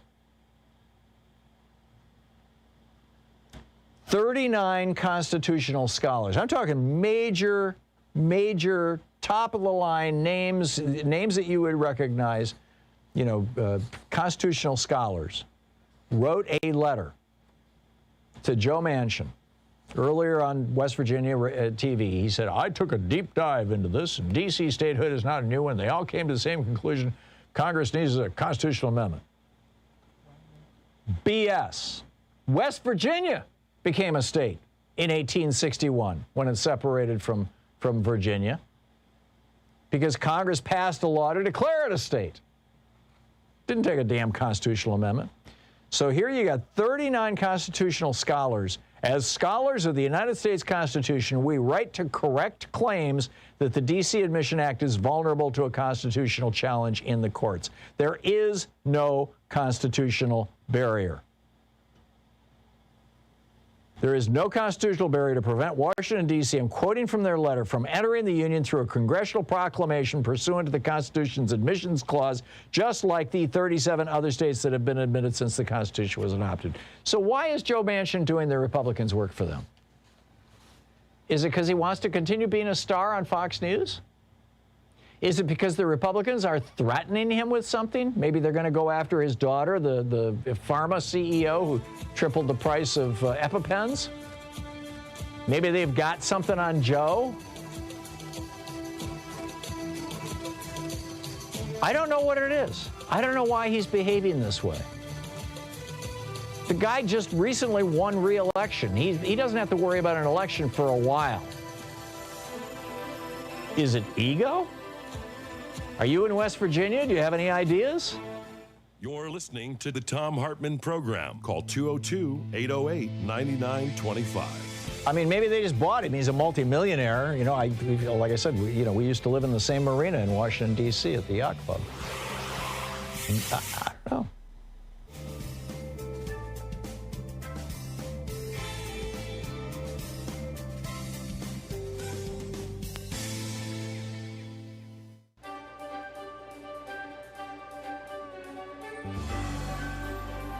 Our book today in the Thom Hartmann Book Club is Homewreckers by Aaron Glantz, a Pulitzer Prize finalist. The subtitle is How a Gang of Wall Street Kingpins, Hedge Fund Magnates, Crooked Banks, and Venture Capitalists suckered millions out of their homes and demolished the American dream. It's quite a subtitle. This is from chapter 21, titled Triumph of the Homewreckers. Donald Trump took the oath of office on a chilly Friday morning, delivering an inaugural address that promised an end to the corruption and impotence that had widened America's historic wealth gap. He understood that his victory had been propelled by harnessing the public's rage and envy at having been left behind in the economic recovery, and that he promised that he would not forget it. Evoking FDR's famous Forgotten Man speech from 1932 that promised to prioritize the needs of, quote, the man at the bottom of the economic pyramid, Trump declared, quote, the forgotten men and women of our country will be forgotten no longer. Politicians had prospered, he said, but jobs had evaporated, factories closed. Quote, the establishment protected itself, but not the citizens of our country. Their victories have not been your victories. Their triumphs have not been your triumphs. And while they celebrated in our nation's capital, there was little chance to celebrate for struggling families all across our land. This all changes, starting right here and right now, Trump proclaimed.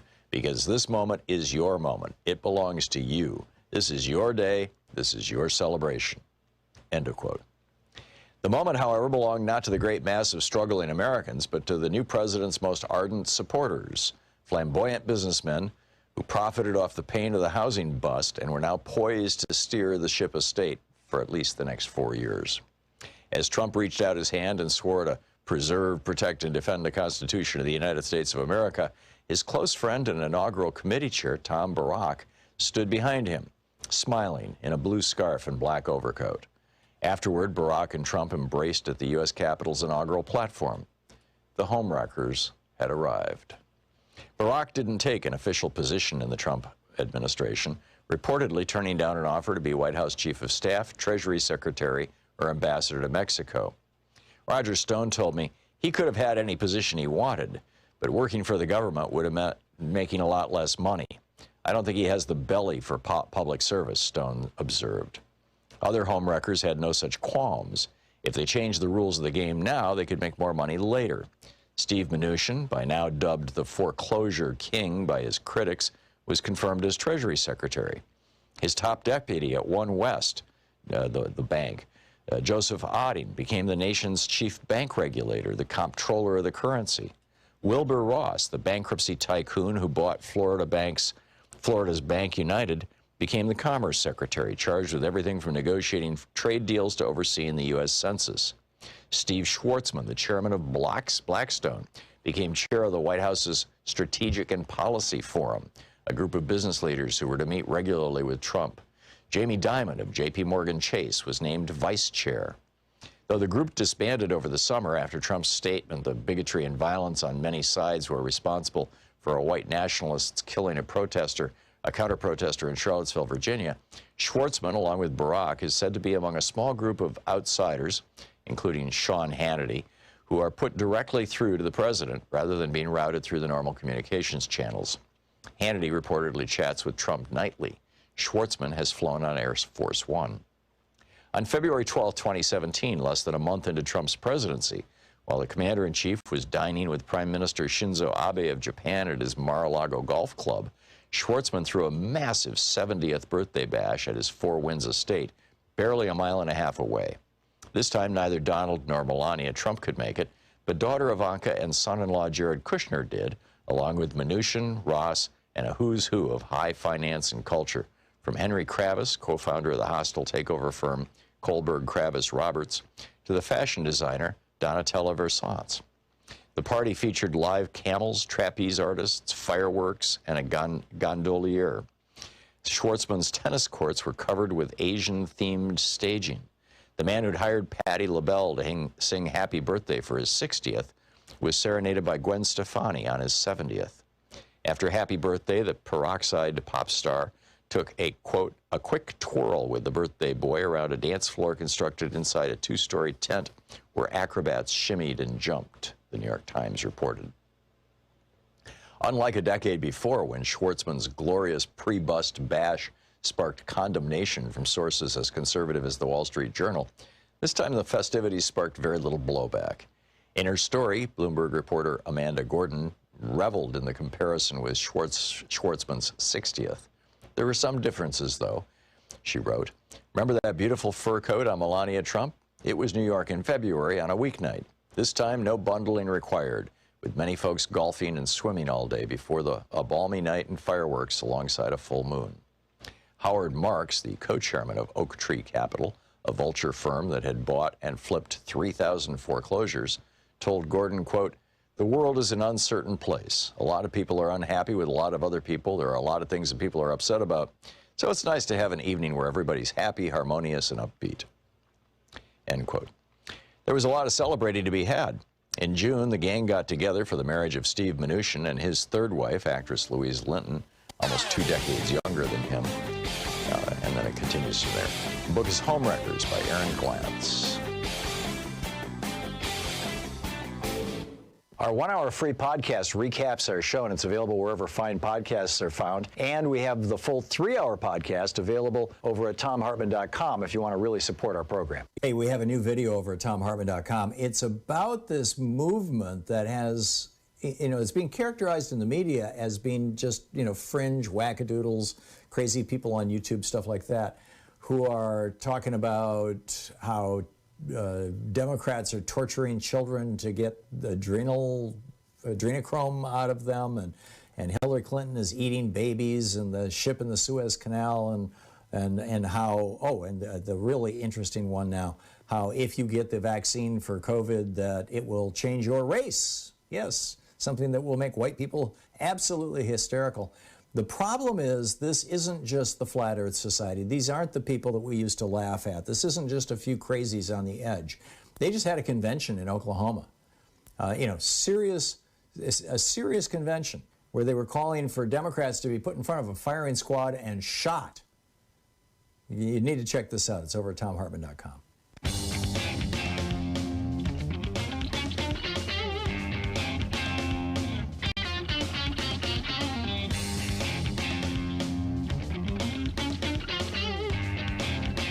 And welcome back. Thom Hartmann here with you. By the way, just a reminder, this afternoon, 5 to 7 p.m. Central Time, it will be aired live on Chicago's WCPT AM 820, a virtual labor panel that I will be hosting both hours. The first hour from 5 to 6 p.m. Central Time, I will be joined by WCPT host Joan Esposito, who's absolutely brilliant, and from 6 to 7, Rick Unger, who Rick used to fill in for me on this show. He's a great guy, too, brilliant guy. He will co-host from 6 to 7 p.m. There's a registration link over on my Facebook page. You can go to WCPT820.com for that labor panel. So that's what's up on this end.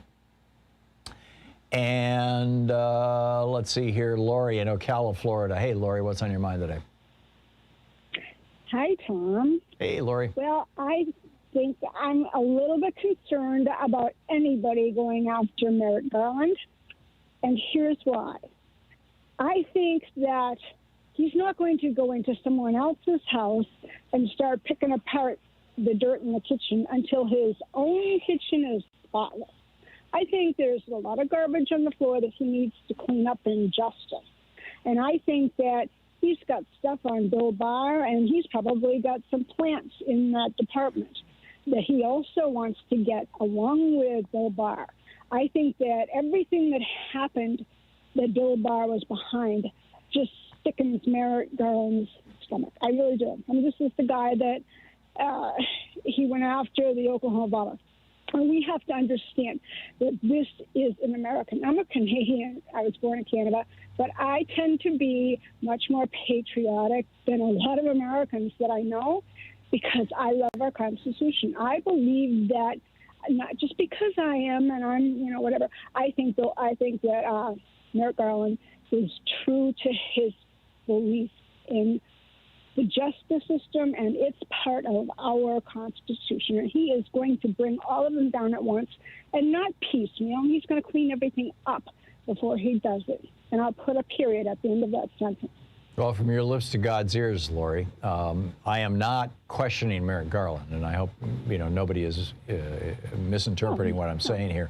I'm wondering whether he's dealing with internal problems, with staff problems, with some sort of a threat to the institution. Is he trying to protect the institution? Is he trying to protect people?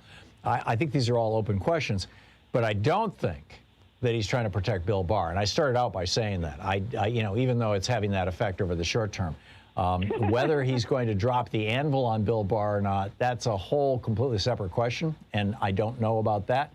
But he is the guy who went after Tim McVeigh. You're right. And he's not a wimp. He has very little public profile. Most people don't know much or anything about Merrick Garland, except he just seems like kind of Mr. Rogers. He just seems like this very nice guy. But the head of the Justice Department is very rarely just a really nice guy, and that's not how you get there, right? You learn how to take names and kick ass, and he's apparently been doing that for some time. So.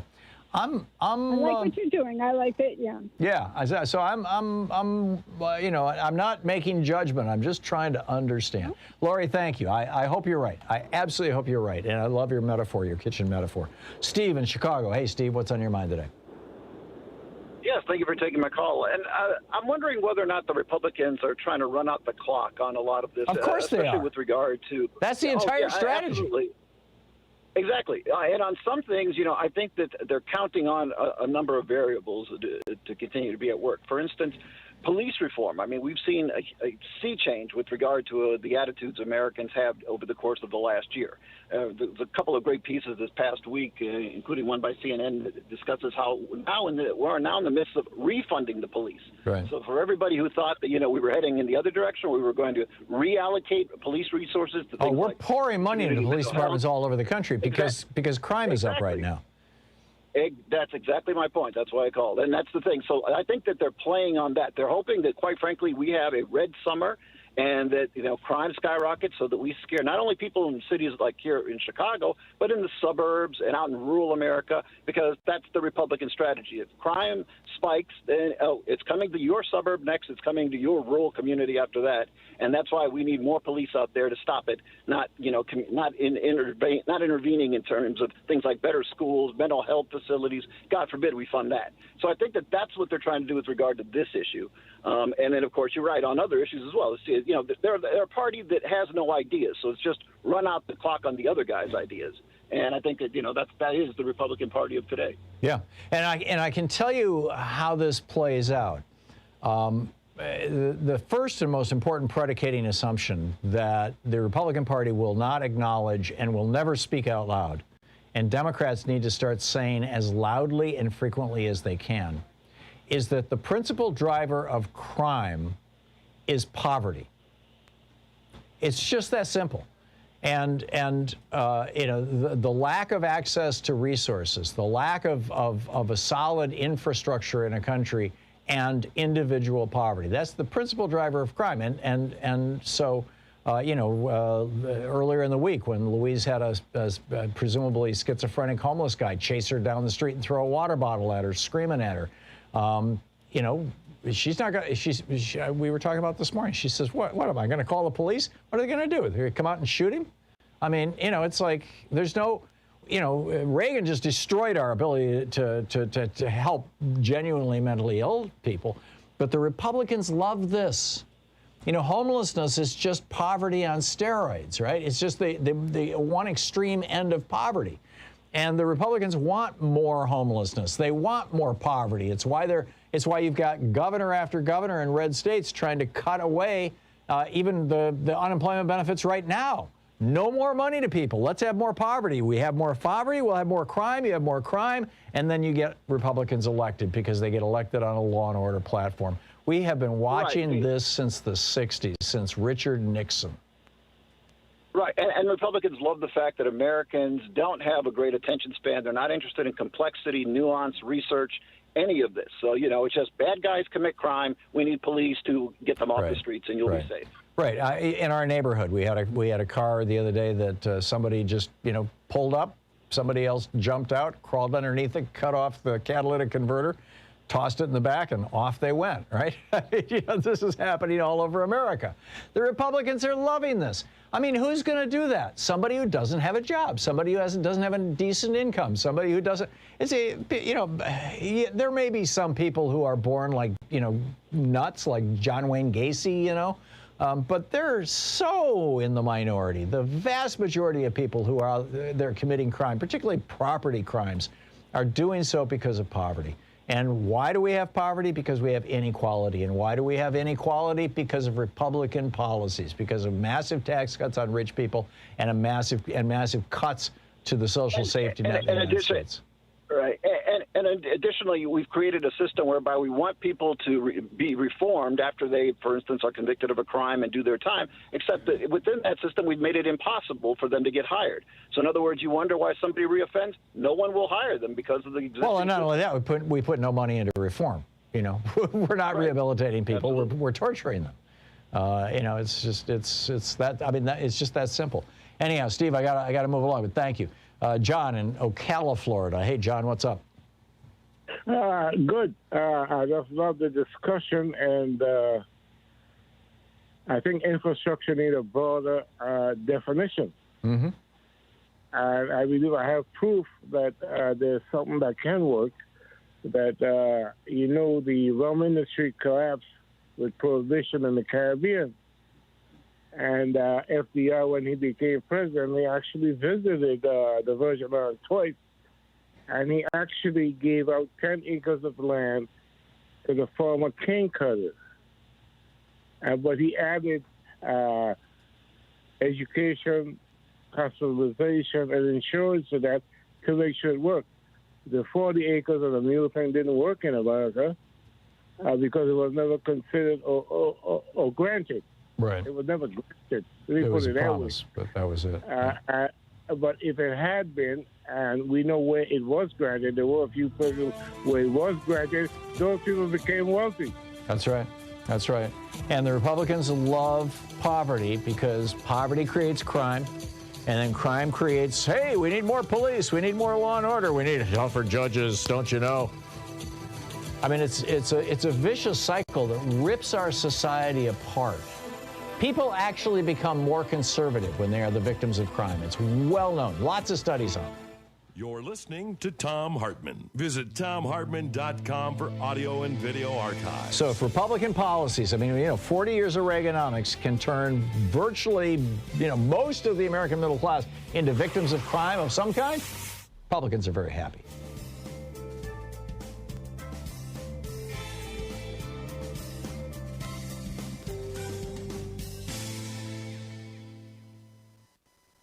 And welcome back. Christine in Bakersville, North Carolina. Hey, Christine, it says you want to disagree with me about the draft? Yes, Tom. Thanks for taking my call. Long-time supporter. First time getting through. I disagree, except if they would do an exception on how the draft was implemented. Okay. And I don't believe that would ever happen. What are you suggesting, Christine? I'm suggesting that, well, number one, we change the way government is elected, get money out of politics, right. Have everyone basically be able to serve their government that way as well by being in the government, community service. Right. But number one with the draft, too many senators' sons are not drafted, so to speak. Oh, when I'm talking about a draft, there's two pieces to this in my mind. My family suffered from that in Vietnam. Yeah, number one, it's universal.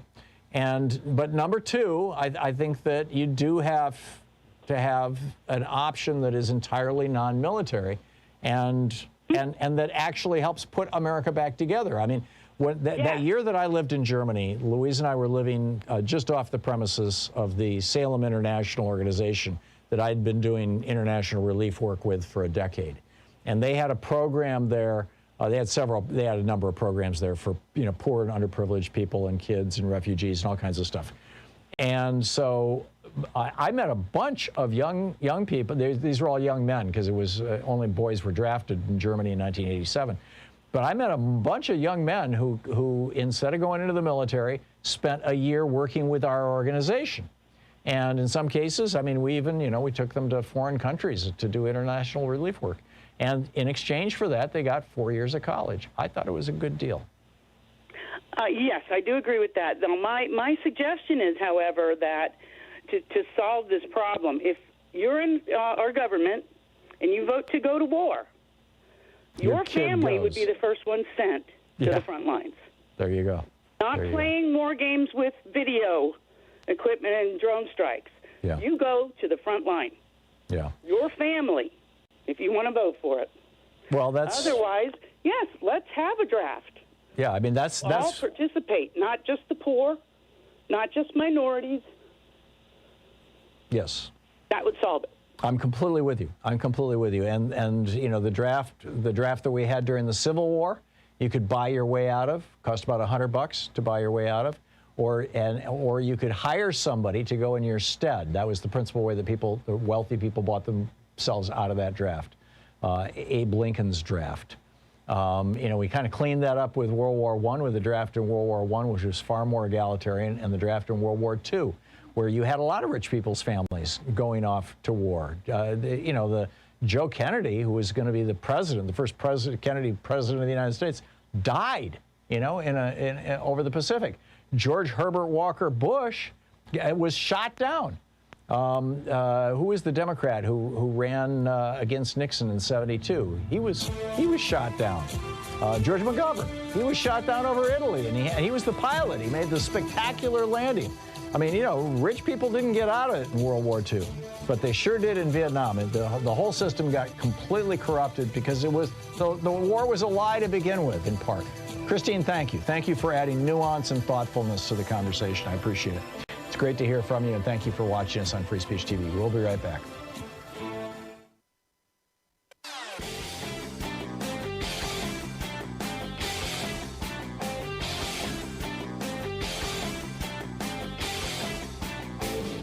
Share the Thom Hartmann Program with your friends. We're available on SiriusXM, Free Speech TV, Pacifica, commercial stations nationwide, YouTube, Twitter, Facebook, on the Thom Hartmann app, and you can even tell your smart speaker to listen to the Thom Hartmann Program.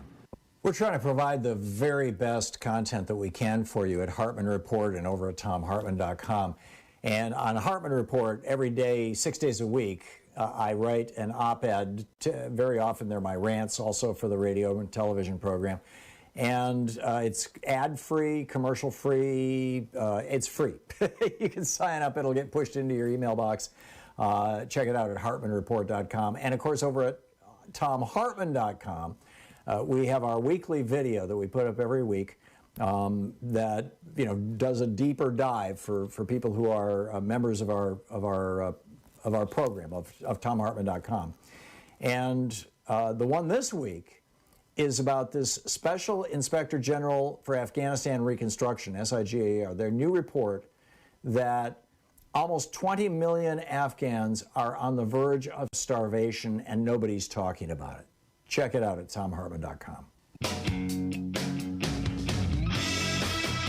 Welcome back. 9 minutes before the hour, Thom Hartmann here with you and Jeff in Portland. Hey, Jeff, what's on your mind? Hey, good day, Tom. Thanks for taking my call. Tom, in my opinion, nothing illustrates the rotten to the core racism and fascism of today's GOP than the fact they were and they still are unanimous in their contempt for Colin Kaepernick, a black quarterback who simply all he did was simply take a knee to protest racial injustice and police brutality. And at the same time, this anti-democracy Republican Party, they don't blink an eye at a racist, violent insurrection that happened on January 6th. So, you know, Tom, when someone shows you and tells you who they are, we have to believe them. With regard to the infrastructure package, we're right back where we were in 2009. When not one House Republican voted for Obama's stimulus after Bush and the banksters crashed the economy. So Tom, I agree with you. It's time for President Biden and the Democrats to go it alone with A, investigating January 6th, B, blowing up the filibuster or using reconciliation to pass a bold infrastructure bill, but also C, what do you think? I think it's time to start cutting out the cancer of racism in America, not only with policies like the John Lewis voting rights bill and the George Floyd Act, but also by publicly apologizing, making amends for, and educating people on the atrocities of our past, the Native American genocide, the 400 years of slavery and Jim Crow, the Chinese Exclusion Act, the Japanese internment camps. You know, you've talked recently, Tom, about how our schools aren't doing this. And you know, the GOP is attempting to whitewash history and soften the ground for fascism. So don't you think, just like Biden acknowledged the Armenian genocide recently, don't you think it would be a big deal for him to do the same with our past atrocities? I do, and he should. And Canada went through this with their native people. They call them their first people. First Nations. Yep. And back in the late 90s, early 2000s, Louise and I were up at the Yellowknife for a week with a group. They had brought indigenous elders from, I think, over 300 communities together. And we did it across the river, across the lake, on the other side of the Great Slave Lake at Fort Resolution. We did a 2-day workshop on education, you know, on how to educate kids. And it was fascinating. And I'm forgetting his name now. The guy who was the governor of the province, at that time it was Northwest Territories, took me, Louise and I actually spoke with their council, their state the equivalent of the state legislature. They sit in a circle. They make all their decisions by consensus. But Canada actually split it in half and said, okay, half of this territory now, which is a big chunk of Canada, is now entirely indigenous run. And all kinds of apologies and trying to clean things up. Australia did something very similar, not anywhere near as it didn't go anywhere near as far and didn't give away massive amounts of land, but they apologized to the Aboriginal people of Australia. We have yet to do so here in the United States, and I'm with you, Jeff. And even Mexico, AMLO did it with the Mayan people in Mexico a couple years ago. So yeah, I mean we're way behind. It's time for an atonement. Yeah, I'm with you. Jeff, I got to move along, but thank you for the call. Jenny in Rockville, Maryland. Hey, Jenny, what's up? Oh, hey, Tom. Thanks for taking my call. I don't live in West Virginia, but I grew up very near there in Western Maryland. Mm-hmm. And I just feel if you take a deep dive into Manchin's history, you'll find that he really doesn't deserve the benefit of the doubt. Right now, he's the most powerful man. He could help his people. And we all know about what his daughter did, making so much money with the EpiPen, giving her, quadrupling her salary. She sold that company to a European pharmaceutical company. It was an inversion for the tax shelter. And then she cashed out with $37 million bonus. Oh, I didn't know that. The company is closing a large plant in Morgantown, which is the third largest city in the state. They're going to close it next month. The union representation, everybody's been trying to save it. It is critical infrastructure because it makes generics in pill form. And they don't have, as far as I know, they've not heard from him. Who does he serve? Who does he help? These are his people. Those jobs pay twice the state average, and he's done nothing for them. Wow. So what do you think they have? His history. I get it that he's not serving the people of West Virginia. Why? I mean, you talk about oligarchy, you talk about the ruling class, generational wealth. He just doesn't give a crap. Underestimate the amount of generational wealth to getting a $37 million bonus and $10 million salary a year has done for his family. That was his daughter. Right. Also, what happened when he was, West Virginia's a mess. He was the governor. He's been the senator. Mountaintop removal took over during his governorship, and he sued the EPA so that they couldn't enforce the Clean Water Act for mountaintop removal. So we should stop thinking of him as a good actor. in other words. Exactly. And we should stop deserve it. taking him seriously, and Chuck Schumer should just go in and kick his ass. Absolutely. That's Okay, right. I'm with you, Jenny. Jenny, thank you very much for the call. It's great to hear from you. I appreciate it. And thank you for being with us today. We'll be back tomorrow, same time, same place. In the meantime, don't forget democracy is not a spectator sport. It requires you. So get out there, get active, tag, you're it. And if you're in Chicagoland, we'll be back in a couple of hours with Joan Esposito and company. And it's going to be fascinating, so stick around. We'll see you tomorrow. Have a great afternoon. You've been listening to Thom Hartmann. For audio and video archives, visit thomhartmann.com.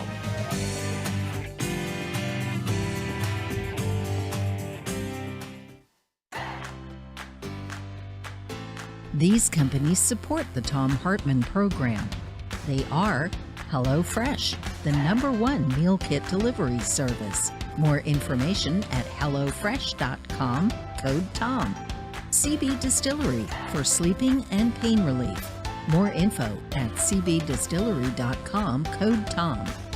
Annie's Kit Clubs, creativity delivered right to your door. More info is available at annieskitclubs.com/Tom. EasyFlow, personal air filtration system. Fresh air anywhere. More info at easyflowusa.com, code TOM. Masterclass with world-class instructors. More info at masterclass.com/Hartman. And Dinovite, only the best all-natural pet supplements. More info at dinovite.com.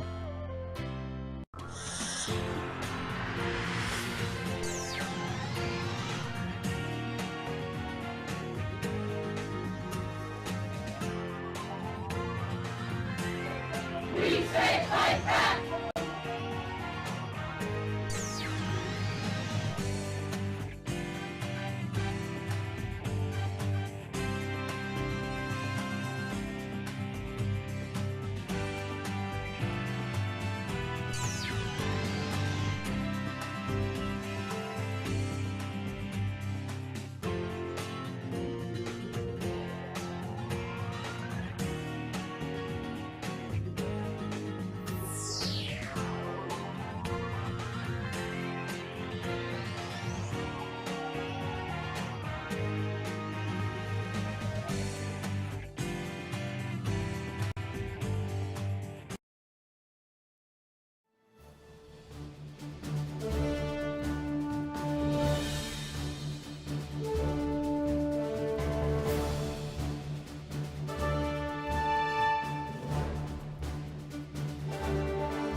Our book today in the Thom Hartmann